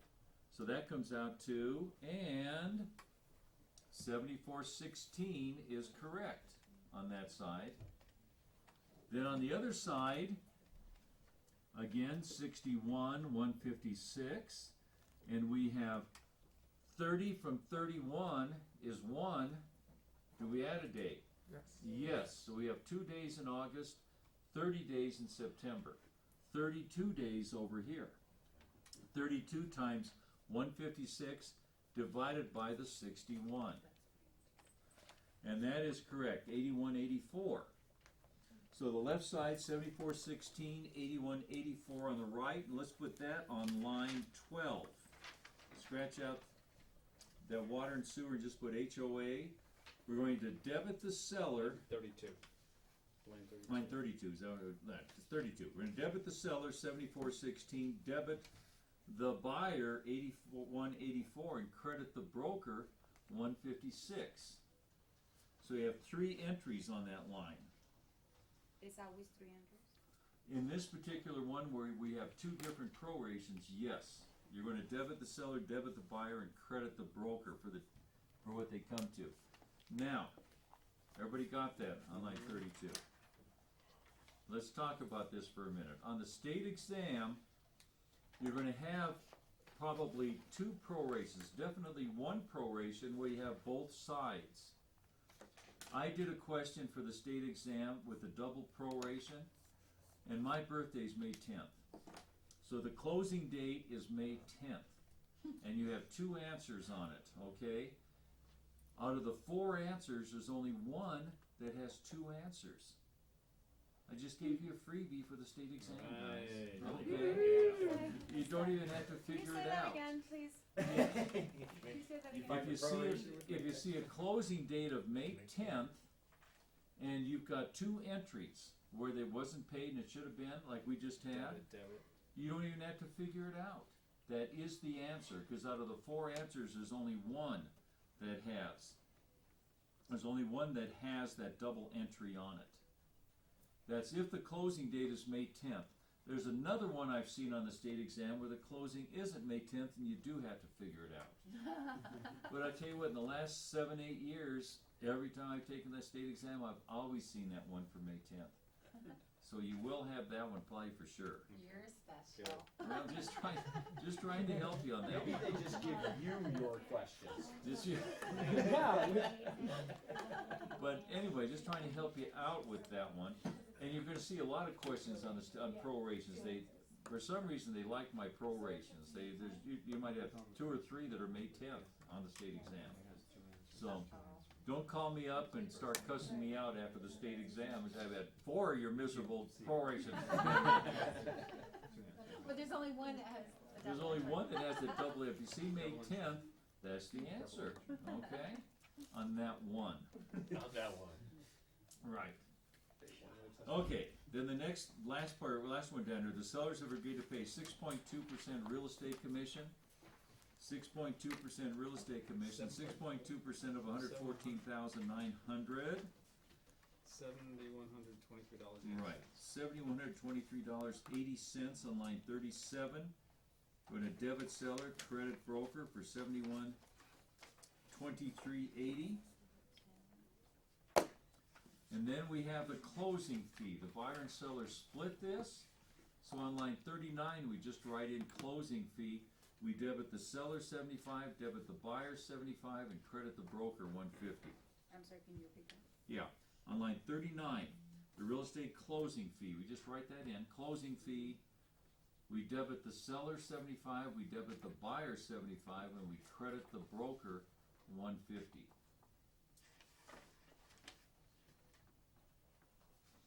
Okay.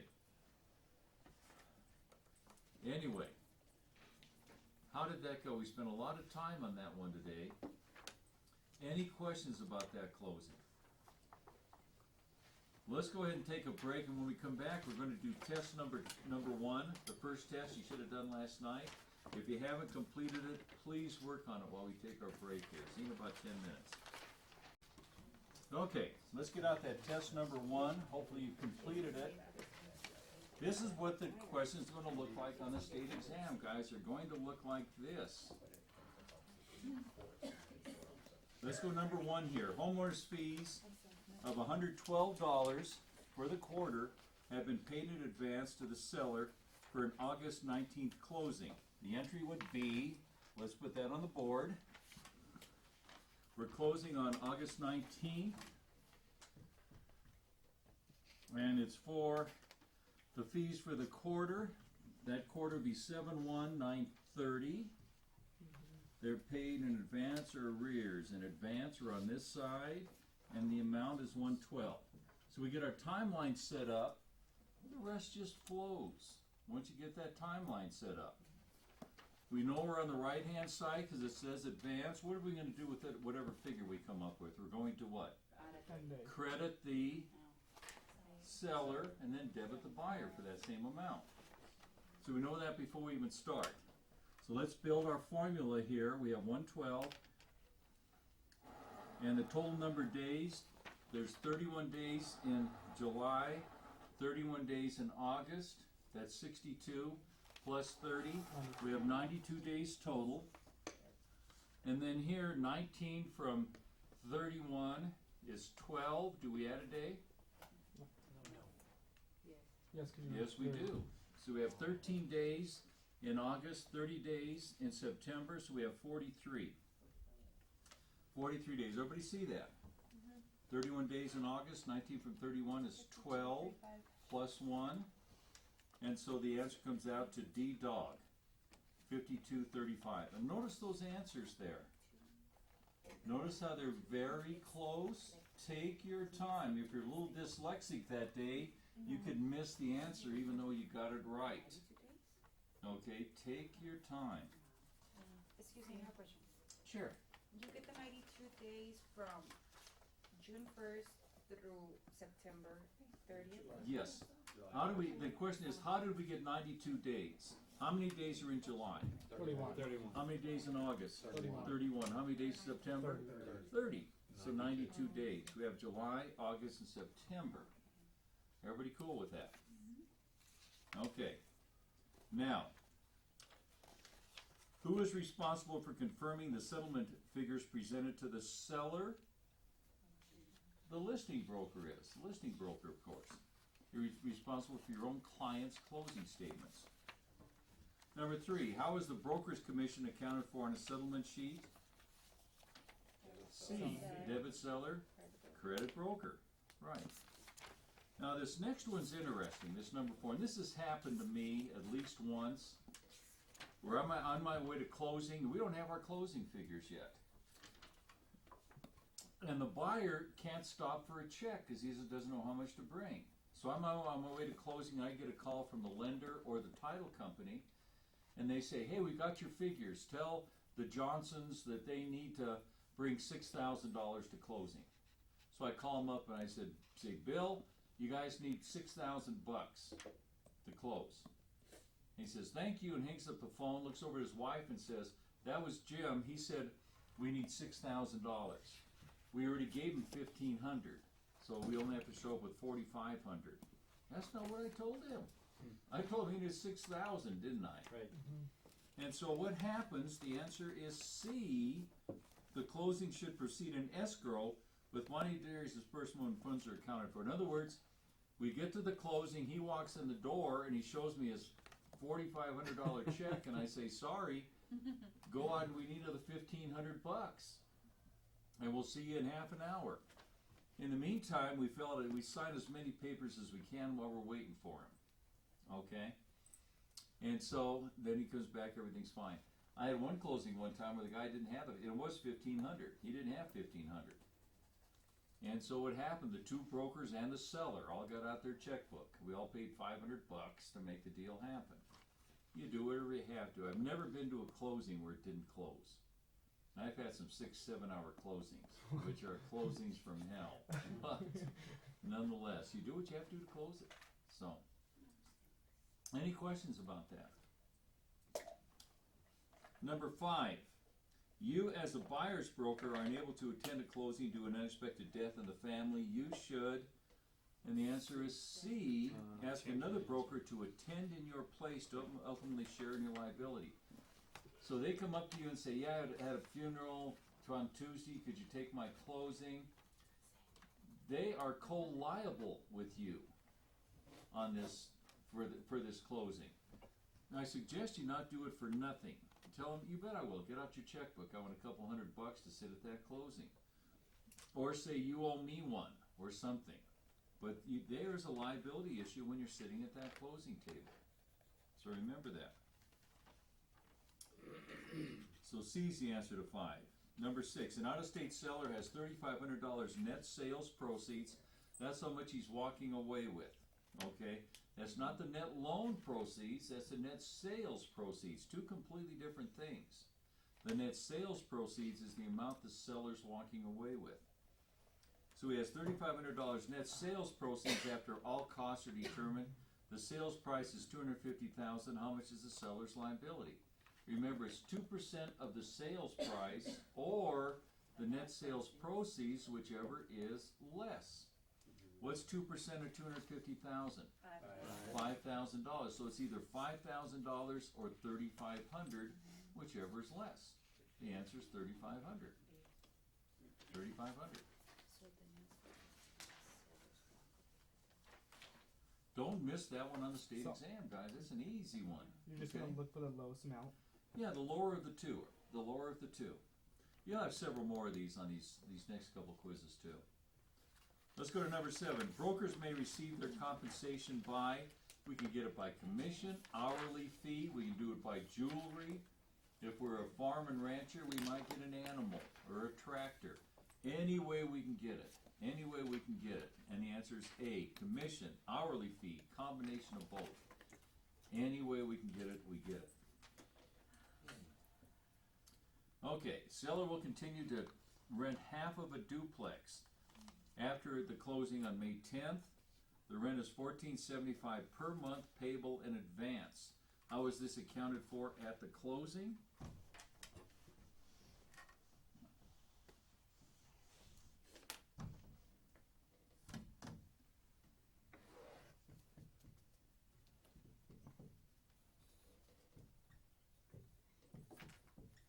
And it's 1475, is that right? Yeah, so 1475.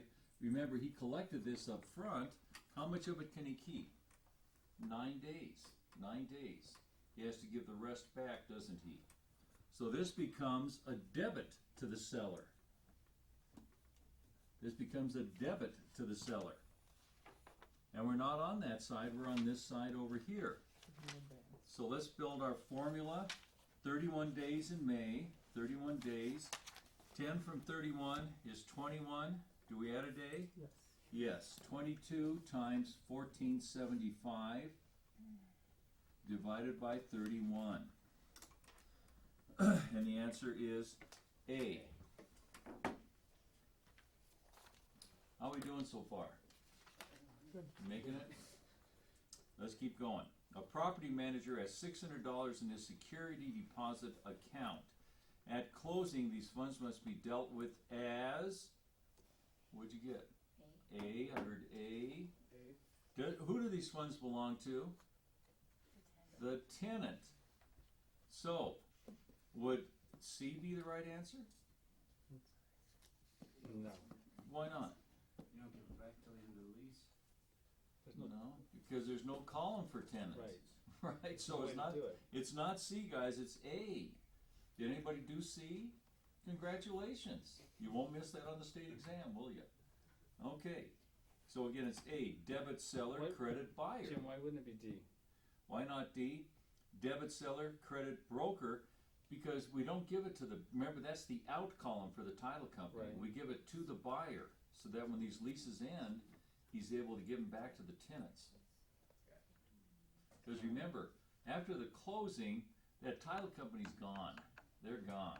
All that money they sent out, their history. Now it's just the buyer and the seller, or usually just the buyer and the tenants are the players in the game now. So that would work out the same as if the tenant had paid rent in advance.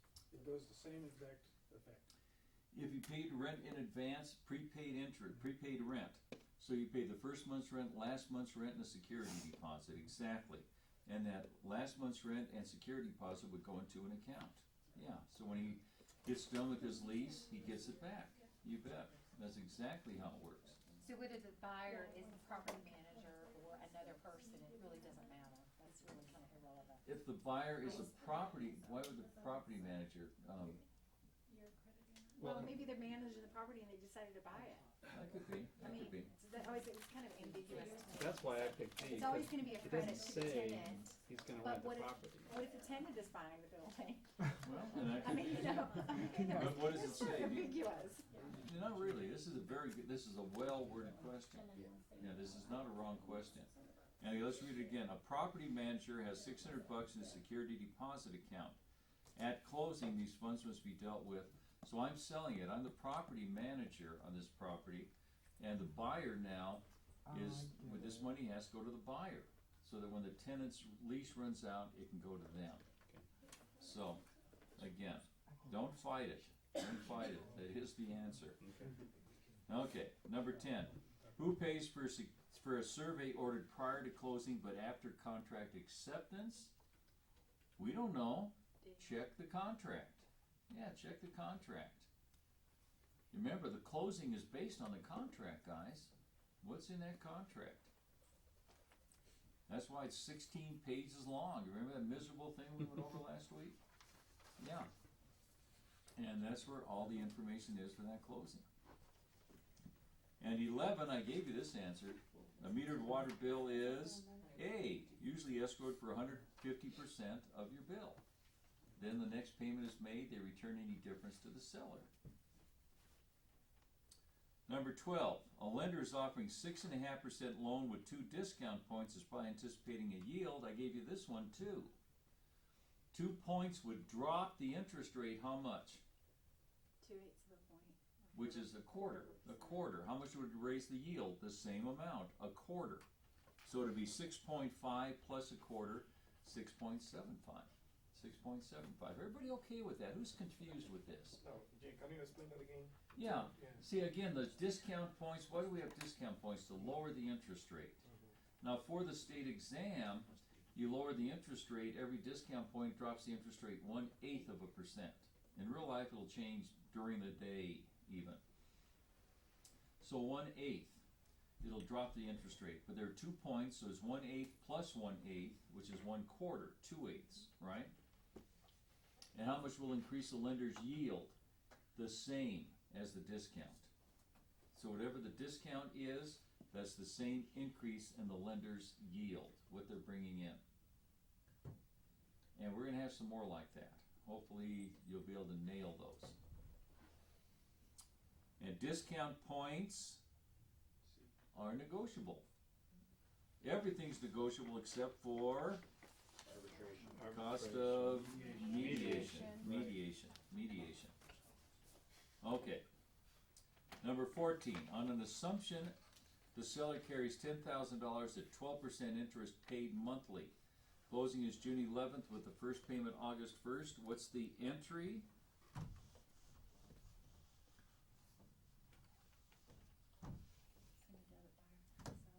And so let's do it. We have 12%, so it's $1,200, right?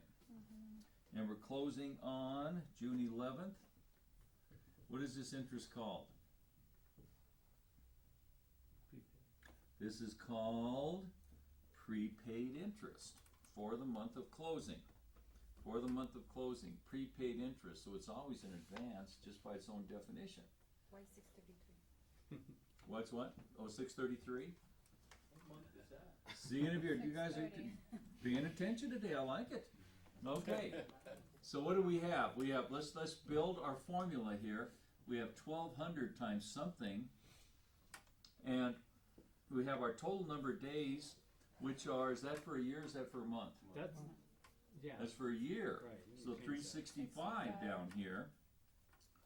11 from 30 is 19. Do we add a day? Plus one. Is it really 365 if it's paid monthly? It's Because not it says paid. interest is monthly. It's, this is a $10,000 loan. I don't want to borrow money from you. I'm just 1,200 reading the bucks. question. I know. $1,200 a month. I know, that's why I was considered, it said Yeah. interest Paid paid monthly. It is paid monthly. It is paid monthly. Interest is always figured annually. Remember that, guys? Right. Interest is always figured on an annual basis. You're going to have questions on that state exam that are tricky unless you remember interest is always figured on a yearly basis, not on a monthly basis. What is it? Say that again, the last thing you said. Interest is always figured on a yearly basis, never on a monthly basis. Okay, we figure, like we're gonna qualify you. You come in for a loan, we qualify you on your yearly, we have what? You tell us that you're looking for a home, and it's gonna be 4% interest per year. Well, what is that based on? How do we know if you're gonna give you a loan or not? Based on your monthly income, but the interest is based on the year. But we figure out whether you can qualify for this loan based on your monthly income. So, 11 from 30 is 19, plus 1 is 20. There's our formula, and the answer, of course, is B-boy. Any questions on that one? Let's go to number 15. On a September 10th closing, with current property taxes at $2,150, which following entries would be appropriate? Anybody notice something different about this one? You don't have to figure this one out, guys. There's only one answer where it's debit seller, credit buyer, and that's B. You notice that? You didn't have to figure this one out. Look for these. You're going to have them on the state exam. You don't even have to run through this one. Everybody understand what I just said? Again, there's only one answer where it's debit seller, credit buyer, and that's B. We'll work it out anyway, though. Yeah, no. We have the total taxes $2,150. We're closing on September 10th.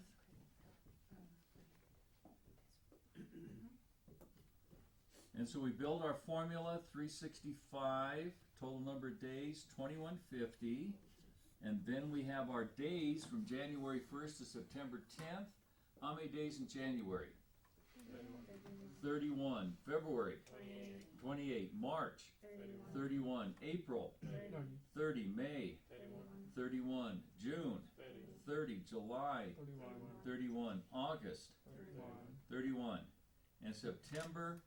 9. How many days that come to? 252. 252 times 2150 divided by 365. And of course, B is the answer.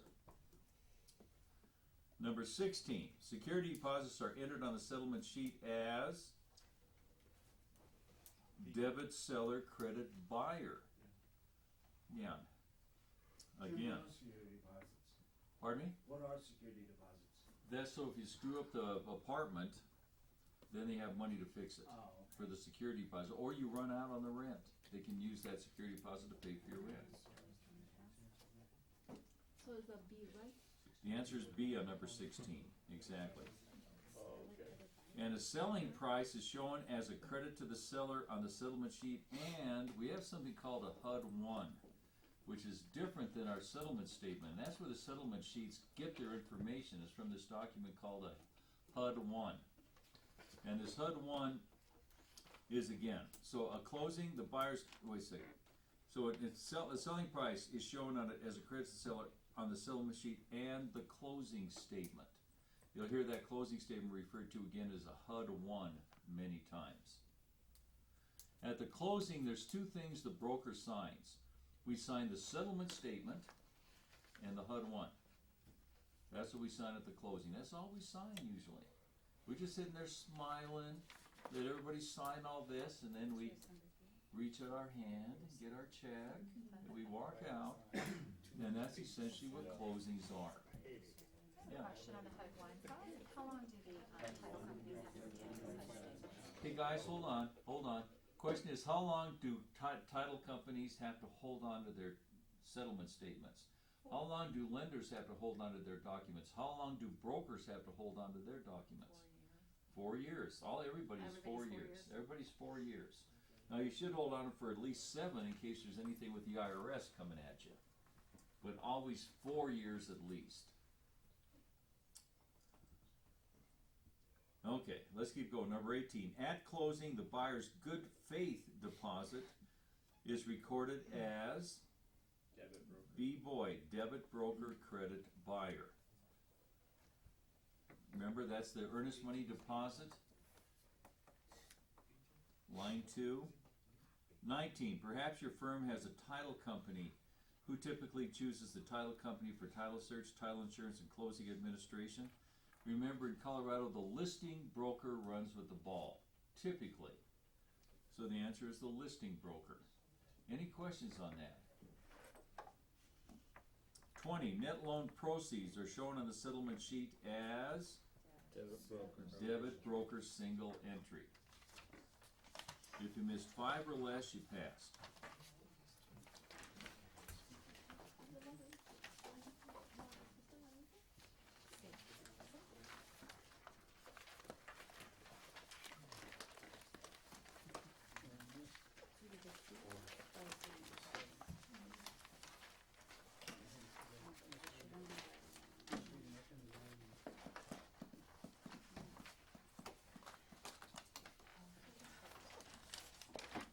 Do we turn this test in? You turn the test in, you turn in your answer sheet, your bubble sheet, when you pass all 3.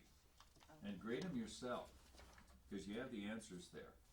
So just grade them yourself, put your answer up on top, and that's what you turn into the staff. So I was asking her earlier if we needed to turn this in with us so she would know which test it was, and she said it was written on the test, but I don't see that on here. Am I like not seeing or am I Test 1 up on blind? top, Test 1, so test 1. that's what we just went over. Okay, but so there are other test 1 though, that she'll, that they'll know. Well, they'll They're know. not, Okay. yeah, they're not That 20 was- questions. There's only 20 Okay. questions, and that's the closings, yeah. You said the Okay. answers That's are in the good book? though. I'm like, Can am we What's I that? just The not answers in seeing the it? book, you said? Yeah, we don't have an answer The sheet. answers, well, yeah, you do now, I Oh, guess. yeah. I just turned all mine in, so I didn't. Oh, you turned all yours in? You Yeah. finished them all? Yeah. Oh, wow. Okay, well, get them back. That's all you can do. Because you only want to turn in your bubble sheet. You want to keep the other stuff because that's No, where you're taking but your that's notes why I on. turned it in the bubble sheet, but I didn't have the answers. Yeah, you didn't until You now. Yeah, so, anyway, so get those back so you can do those. So, anyway, get them back and we'll make sure you get the right answers on it. Unless you're confident. So, anyway. He's confident. Okay, guys, again, if you missed 5 or less, you passed. Let's go over to closing number 4. Closing number 4.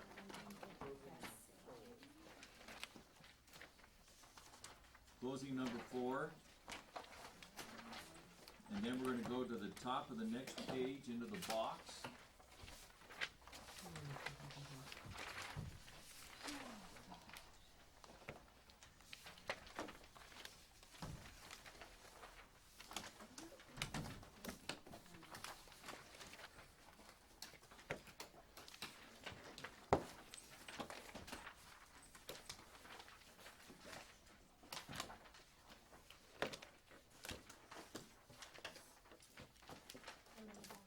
Okay, 152 if that helps any. And let's start with the box. Top of the page. The new loan amount, what do we do with that? What line and what do we do? Line 3, credit buyer. Line 3, credit buyer.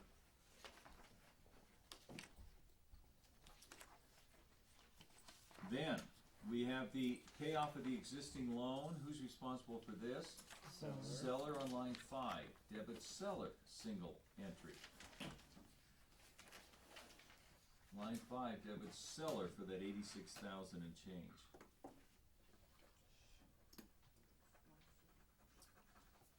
Then we have the loan service fee, 0.5%, heck of a deal. Let's put that on line 27. $710 on line 27. 27. 27 is, $710. but, The service fee. This is the loan origination fee, and we're going to what? Debit buyer. Debit buyer for that. Single entry. Now, we have a lender doc prep. Let's put that between line 21 and 22. We have that blank space there. Put down, we're going to debit the buyer $175. $175. Let's talk about this. You notice in here we have all these different figures, like we have the credit report, $90, $100. How much does a credit report cost? $29.50. And that's for a tri-merge. Why is it called a tri-merge? Because there's 3 reporting agencies. They are, write them down if you're not sure, Experian, Equifax, and TransUnion. And they get what? What score are they looking for? Pulling this, your FICO scores. Your FICO scores. FICO stands for Fair Isaac Corporation. They're on the New York Stock Exchange. TransUnion is FICO. And what happens on your FICO scores, they're going to pull all 3 reporting agencies, and it could range 150 points difference between your lowest one and your highest one.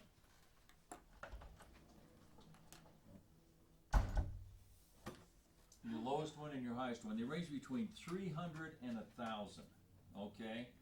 And so you might have 3 different numbers here. You might have a 580, a 650, and a 700, okay? We use the middle ones for real estate. We use the top one for automobiles. We use the 580 for furniture or any other type. That's typically what we use in our FICOs. Now, these FICOs, again, when we pull them up, it's a tri-merge, $29.50. So I'm sitting at this closing table, and here's this, I see a $90 charge for the credit report. I look over and the appraisal I know these people paid $400 for the appraisal. Here it is, $600 for an appraisal. Maybe the inspection was $300, and there's $400 for an inspection. And I'll look over and ask the buyers, what'd you pay for that appraisal? Believe me, they'll know. Say, we paid $400. Says here you paid $500 or $600. How much you pay for your whatever, the inspection? $300. Says here you paid $400. What they do, lenders did this back 20 years ago. This was very common for a lender to pad their fees. And what happened is RESPA, which stands for Real Estate Settlement. Real Estate Settlement Procedures Act, got very involved in this. And what happened is they really came down extremely hard on mortgage brokers and lenders for doing this. It was very common in our industry. They called it fluff. Fluff, isn't that wonderful? Fluff.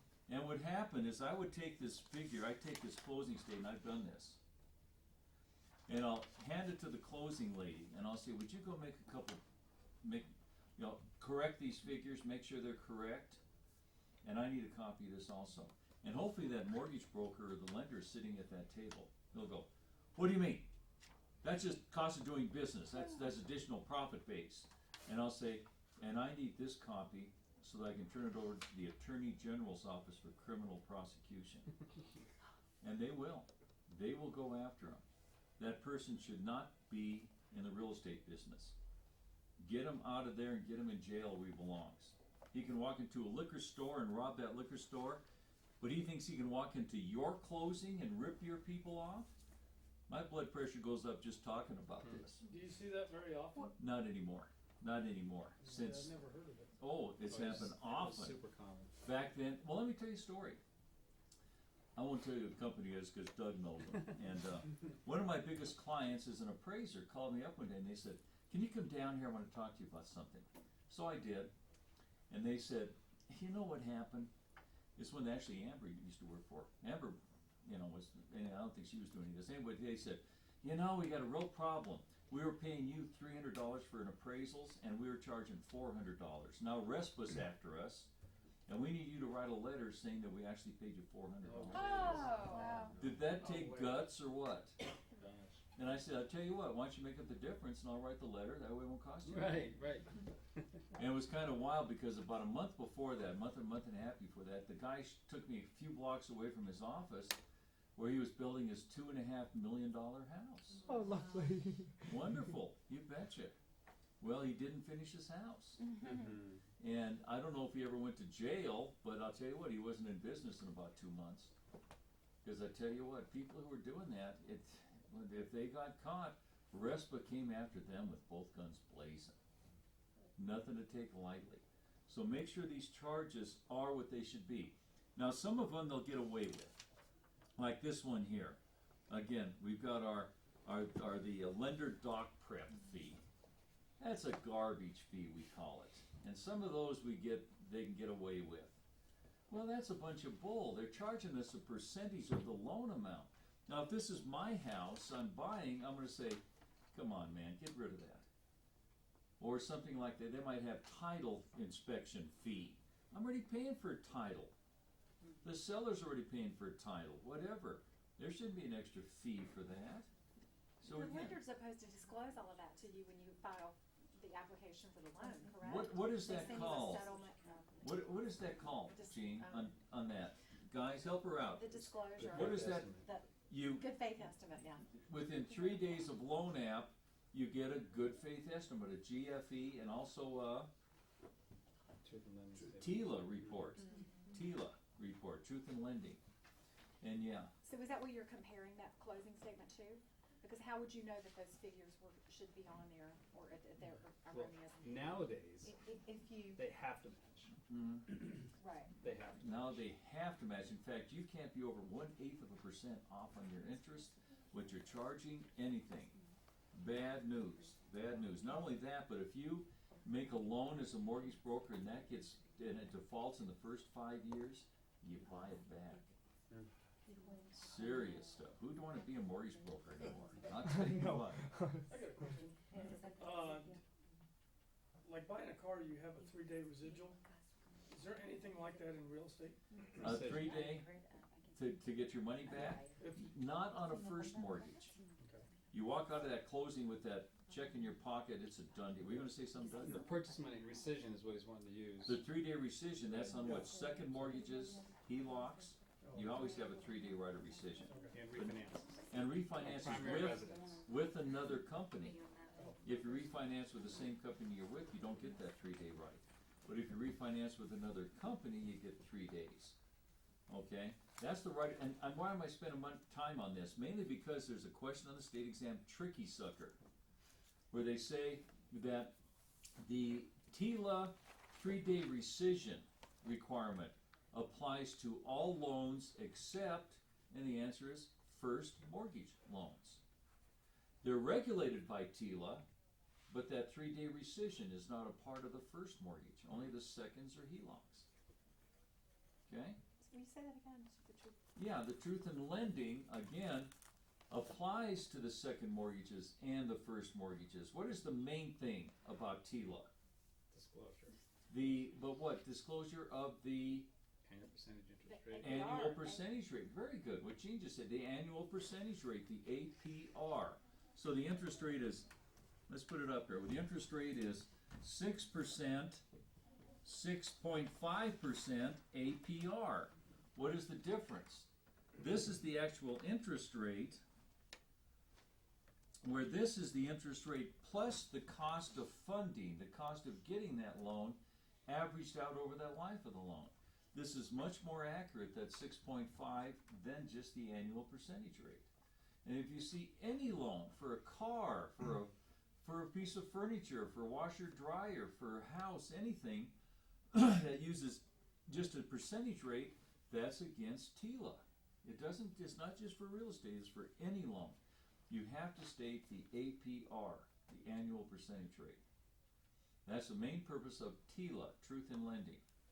And also, again, that 3-day right of rescission. So I'm going to go pull a second mortgage out of my house to go buy a car. I close on Monday.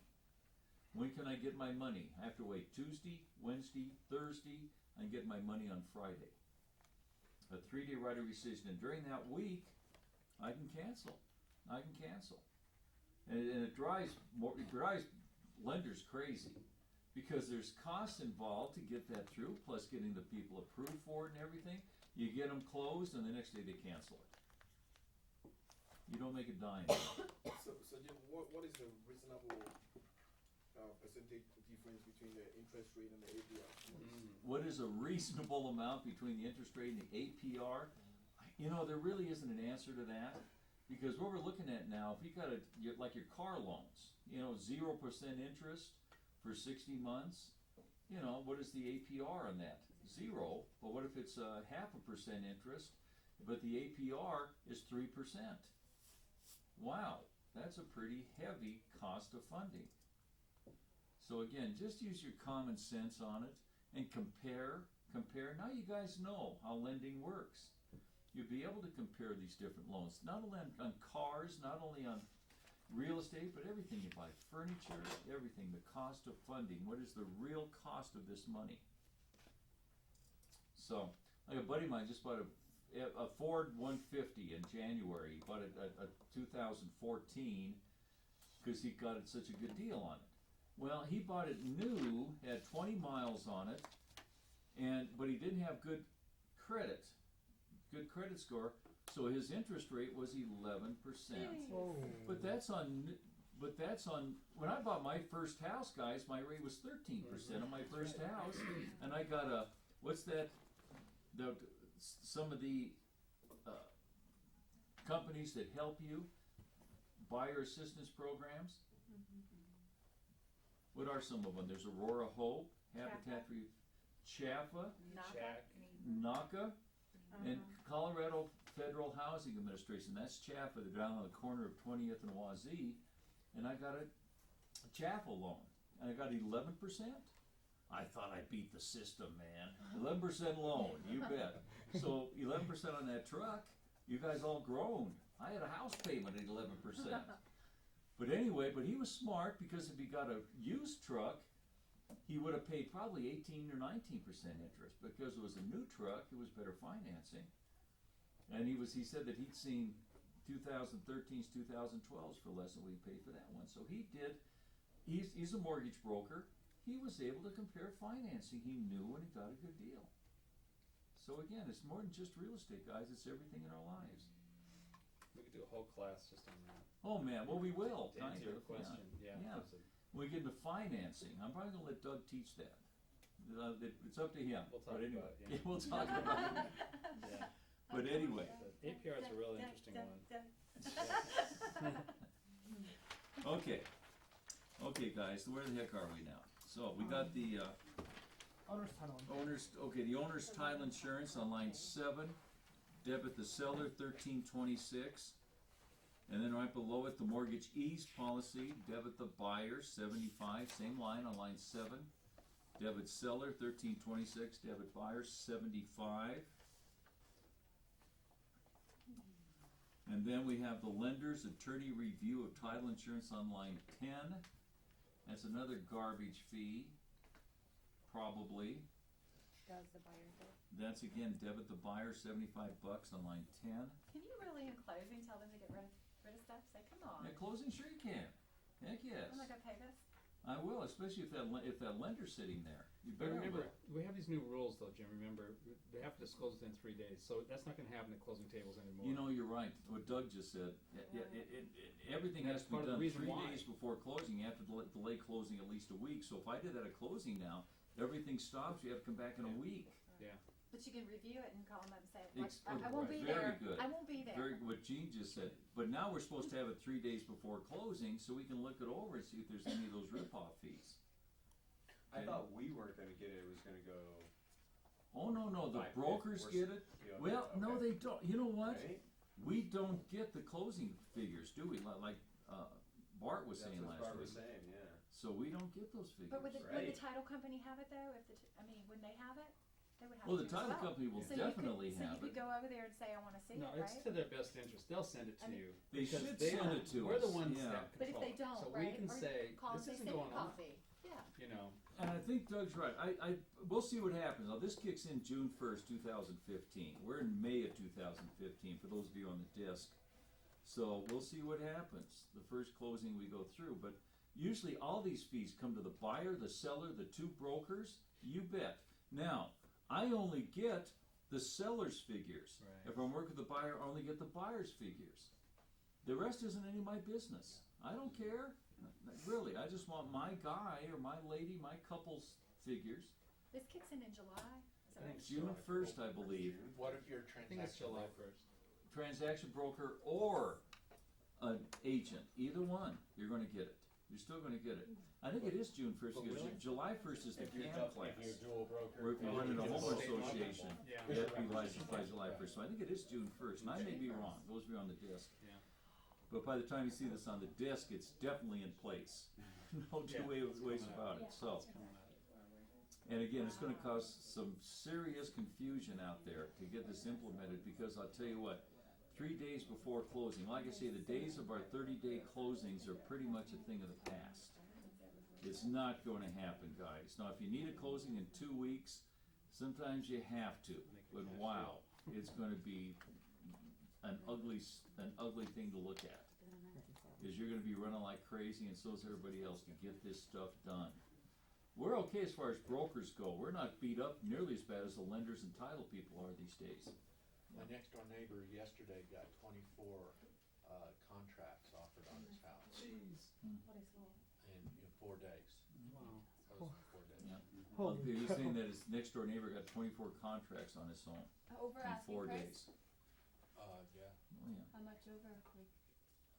about 15. yeah. It's Where's not he live? unusual, guys. Not unusual. What area is he in? Where's he? Northwood. Yeah. I'll tell you what. Anymore, if I get a buyer, I'm not excited. I get a listing. Oh man, you're gonna believe it. Yeah. But a buyer, you're gonna be writing 6, 7, 8 contracts before you're gonna find them a home. It's just a crazy market. We've never seen anything like it. So that's the good and the bad.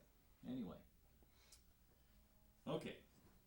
So again, Then we have recording fees here. We have recording the deed, $6, line 11, debit buyer, single entry. Line 12, trustee, $26, debit buyer, single entry. Release, line 13, debit seller. Tax certificate, line 16, debit buyer. What does the tax certificate do? It shows the condition of the taxes. Good. That's debit seller? No, debit buyer for the tax certificate, not debit seller. Then we have the doc fee, documentary fee on line 15. What did this home sell for? $177,500. Yeah, good, good. And that's on line 15 for the doc fee, and again, the sheet is called TD 1000. TD 1000. Good. Then we have the appraisal fee, $350 on line 31. Debit buyer, single entry. I have a question on appraisal. Yes. Okay, before, I don't know, I know now they have to pay the appraisal in advance, right? I'm sorry? The buyer has to pay the appraiser. The buyer has to pay the appraisal. He doesn't pay the I mean, the appraiser. appraisal, He yeah, gives the money to the lender, okay? the lender. And how about that they will charge the appraisal on the closing? Yes. Yes, what happens is when you go and apply for a loan, they'll say the appraisal's $450, $500, whatever. So you pay that for appraisal fee, plus what else do you pay for the loan app? Credit report. Your credit report. How much is it? $29.50. And it might change, but it's been $29.50 for a long time. So anyway, so those are the two things you pay for at the time you do the loan app. Who orders the appraisal? The actual lender, okay? Probably not the mortgage broker. If you go to a mortgage broker, it's going to be the lender themselves. Again, Wells Fargo, Chase Bank, or whatever. And that appraisal belongs to whoever orders it. It doesn't belong to who pays for it. You don't think that's caused problems? Wow. But usually you're given a copy though. They're not giving a copy until closing. No, I have See? a copy of my appraisal. Yeah. But you usually get it at closing. I have not closed yet. I'm trying to refinance right now, but I have a copy of my appraisal. Okay, good. And you can get it before closing, but usually you get it at closing. And the reason is because this appraisal is 6 pages long. The first 2 pages alone have 1,200 pieces of information on it. And so the people look at it, they don't know what they're looking at. They can't even find what that appraisal came in at. And it causes problems. So typically, it used to be you didn't get an appraisal unless you asked for it. True story. But now you do get one. It's usually given to you at closing. It goes into all of your other paperwork. And that's it. Now there are exceptions. You can get it ahead of time, but usually the last thing ordered is the appraisal. And so it's not even available before closing. For the most part, it hits the underwriter's desk 3 or 4 days before closing, sits on her desk for a couple of days. And we don't get a loan till that underwriter signs off on that appraisal. And every lender has an underwriter. And she's the one who decides whether you get the loan or not. And those underwriters have processors. Processors probably the most thankless job in our industry. Everything flows down to those poor processors. And they used to be very poorly paid. Now they're paid pretty darn good. So They have to be licensed now too. to be exactly, you have to be licensed to be a processor, and also you have to be licensed, separate license to be a title person too. Of course, that's been around the books for a long time. You have to be a processor. You have to have a mortgage broker's license. Yeah. So I think her initial question Yeah. though is about the POC. She wants to know if you pay for your $350 and your $29 up front, you're telling us here on this one, particularly when you put $350 as debit buyer. Mm-hmm. Is the buyer always gonna pay the appraiser? She wants. Is the buyer always going to pay the appraisal? Everything is negotiable. The seller or buyer can pay it. Typically, the buyer pays it, okay? Now, what's going to happen if the buyer pays it, then it's going to just show up on your closing statement as POC, paid outside closing. In this case, like Jean, she didn't pay for hers up front, so she's going to pay for it at closing, right? How about when my broker also paid for my appraisal? Pardon me? my broker paid for my appraisal for $450. I didn't pay that. So you went to the broker, and the broker said, we'll pay for your appraisal. You betcha, we'll pay for your appraisal, we'll pay for all your closing costs, everything. We're just such wonderful people. And what they do, let's talk about this, and Doug can talk about this better than I can, but I may have a different answer than you. all the secrets are out. So the interest rate right now is, say, 3.5%, okay? And they'll say, we'll pay for everything. And your rate is only 3.75%. Right. Which means what? He's got 2 points built into that sucker, doesn't he? Yep. Or more. And 2% on this $200,000 loan, that's $4,000 he's got built in there. So you're not paying for your appraisal, you're not paying for your closing costs, whatever, on paper, but you're paying for it. There's no free lunch out there, guys. But again, knowing how to read your closing statements, you'll be able to spot this. And this happens. This happens often. But that's not necessarily a bad deal. I don't want you to think Exactly. that's a bad deal. Because Exactly. that $4,000 pays for the, your appraisal and your credit report, but pays for your title work, which could be $1,500 or $1,000, your origination fee, Your title insurance. your title insurance. It might include your prepaids. You could actually come into a closing with nothing out of your pocket, and say it costs you $40 a month. All right, and you don't have to pay. You don't have to bring $4,000 into closing, so that's 100 months. Might be worth it. Sure. So it, most lenders will tell you that it's a better deal, and they don't always make a lot more when they do the no costs. But there's potential for it, that's for sure. See, where the discrepancy is they lie, they exaggerate. There's no closing costs, no appraisal fee. Yeah, there is. But you're not showing that you're paying for it. Okay? So what they're doing is you can use the word hiding if you want to, but it's there. They're not making you this loan because they're nice guys. Okay? They're doing it because they're a business. So again, just look at it intelligently when you're looking at these. Like a refinancing a property. What if you do an FHA streamline on your refinance? You don't even need an appraisal in most cases. And you do an FHA refinance, no money, zero, which can happen. And they'll charge a small loan origination fee, and it's a done deal. So there are really good deals out there. But make sure you're looking at it, you know what you're looking at intelligently. I'm glad we're having this conversation, guys. Because again, we're in the business. We've got to be able to know when we're getting a good deal for sure, or if we're getting screwed around. And we better know it for our people too. So, okay. Let's keep rocking here. And then we have after the appraisal, what takes an ILC again?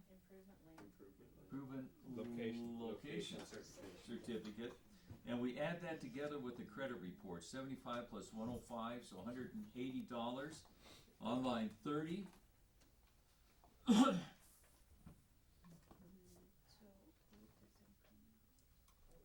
Debit buyer, of course, tax reserves.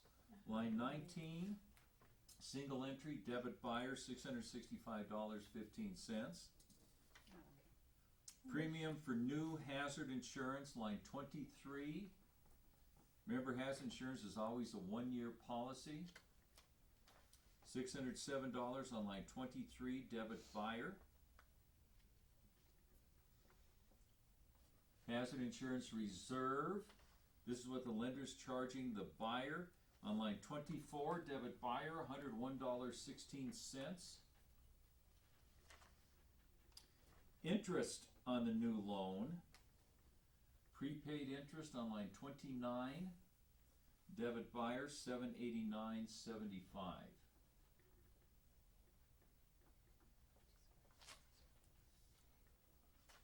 And then we have the net loan proceeds on line 38. We write it in, and that is a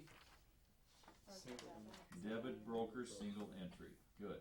Debit broker single entry. Okay, let's go to the previous page. Go to our fact sheet. And look at that fourth paragraph. We talked about, first of all, the sales price, $177,500 with an Earnest money deposit of 5,000 set to close December 4th. Let's get that part out of the way. Upper left-hand corner, we have 12/4 as a closing date, 12/4 as a closing date, 12/4. Line 1, we have the sales price, 777,500. Line 1, that's a credit.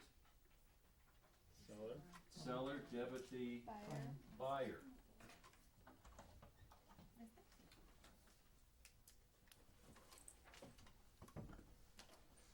Then, we have the earnest money deposit on line 2, that's credit, buyer, debit, broker, and then a squiggly line all the way down to the net loan proceeds, that's all it's gonna be there.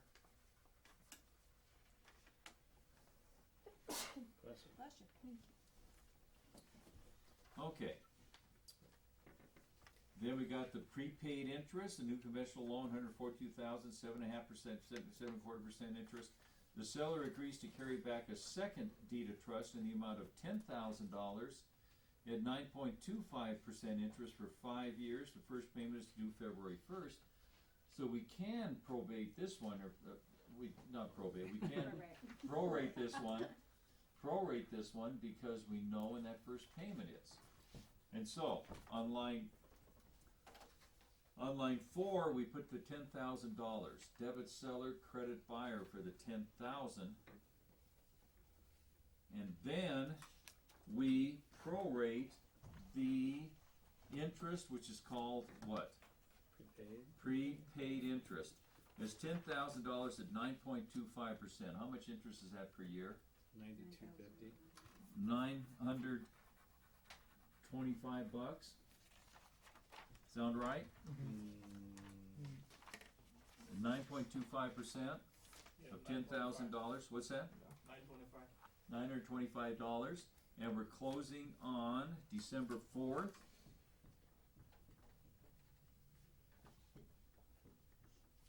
You're on your own.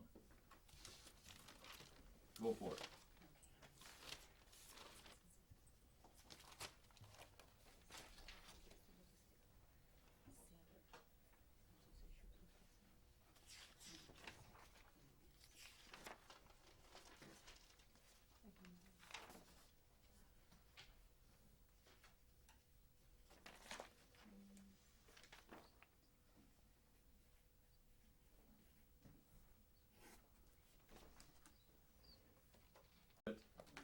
Let's do it. So let's build this. We've got prepaid interest. It's always paid in advance. We build this. Is this interest for a month or for a year? Year. It's for a year. 365, and then we have 925, and we're looking for this over here. 4 from 31 is 27. Do we add a day? Yes. 28. 28 times 925 divided by 365. And the answer is 7096. Virtually all of you got it. Fantastic. Okay, it's happening. It's starting to come on. Is those lights coming on? Hopefully they are. Now's the time you should be getting this. Question. Yes. So prepaid interest is always advance? Prepaid interest is always in advance. It's only for the month of closing. Remember, interest is always paid in arrears with one exception. And that's for the interest for the month of closing. Because remember, this first payment isn't due until when? February 1st. Till February 1st, and that covers the previous month of January. There's no January 1st payment to cover December. Right? So we have to prorate these. So you have a house payment the first month. Yeah. Okay. So we got the prepaid interest, and then please collect $21 to record this new second deed of trust on line 14. Debit buyer, credit broker for $21 on line 14.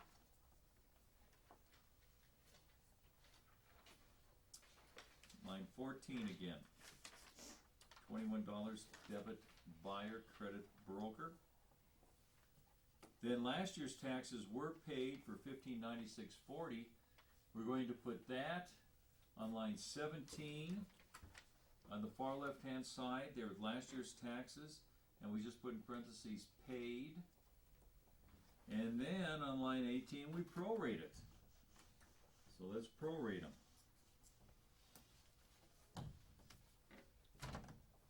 $1596.40.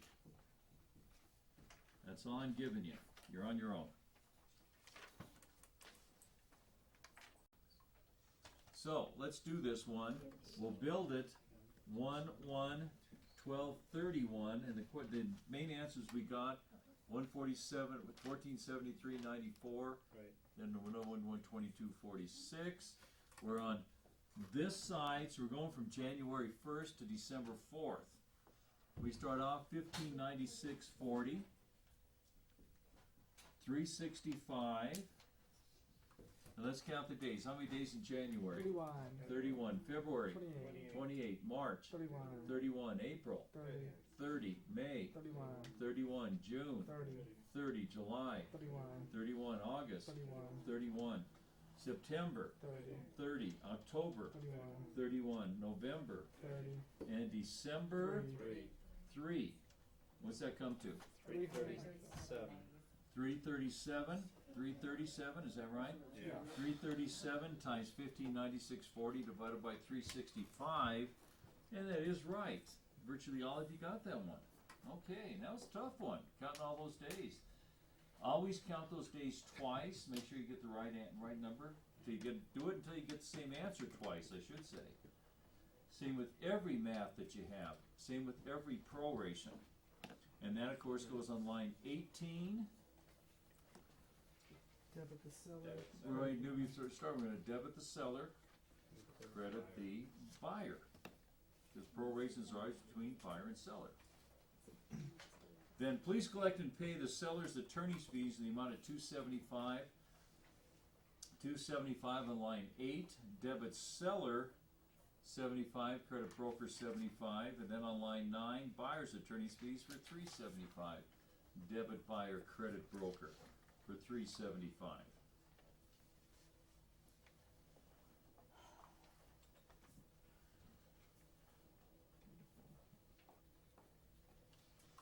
Okay, and then the seller has prepaid the water and sewer charges for December in the amount of $52. We have to prorate that.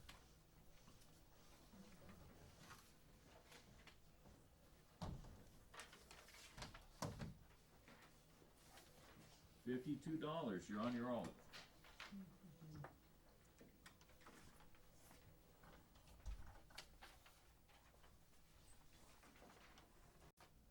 Okay, then let's set this up. 12/1, 12/31, and it's paid in advance, is that right? Yep. Paid in advance, we're on this side. We set it up 31 days. 52, 4 from 31 is 27. Do we add one? Yes. Right. 28. 28 times 52 divided by 31, and the answer is 46.97. And let's put that on line 32. We're going to credit the seller, debit the buyer for 46.97. Any questions on that one? Then we have they further agree to pay a 6.5% real estate commission, 6.5% of the $177,500. Goes on line 37. What is it? 1,000? Again, 537.50. 6.5% of $177,500, which comes to 11,537.50 on line 37. Debit seller, credit broker. Again, 11,537.50. Debit seller, credit broker, line 37. And then we have the closing fee on line 39. Closing fee, we debit seller 75, debit buyer 75, credit broker for the 150.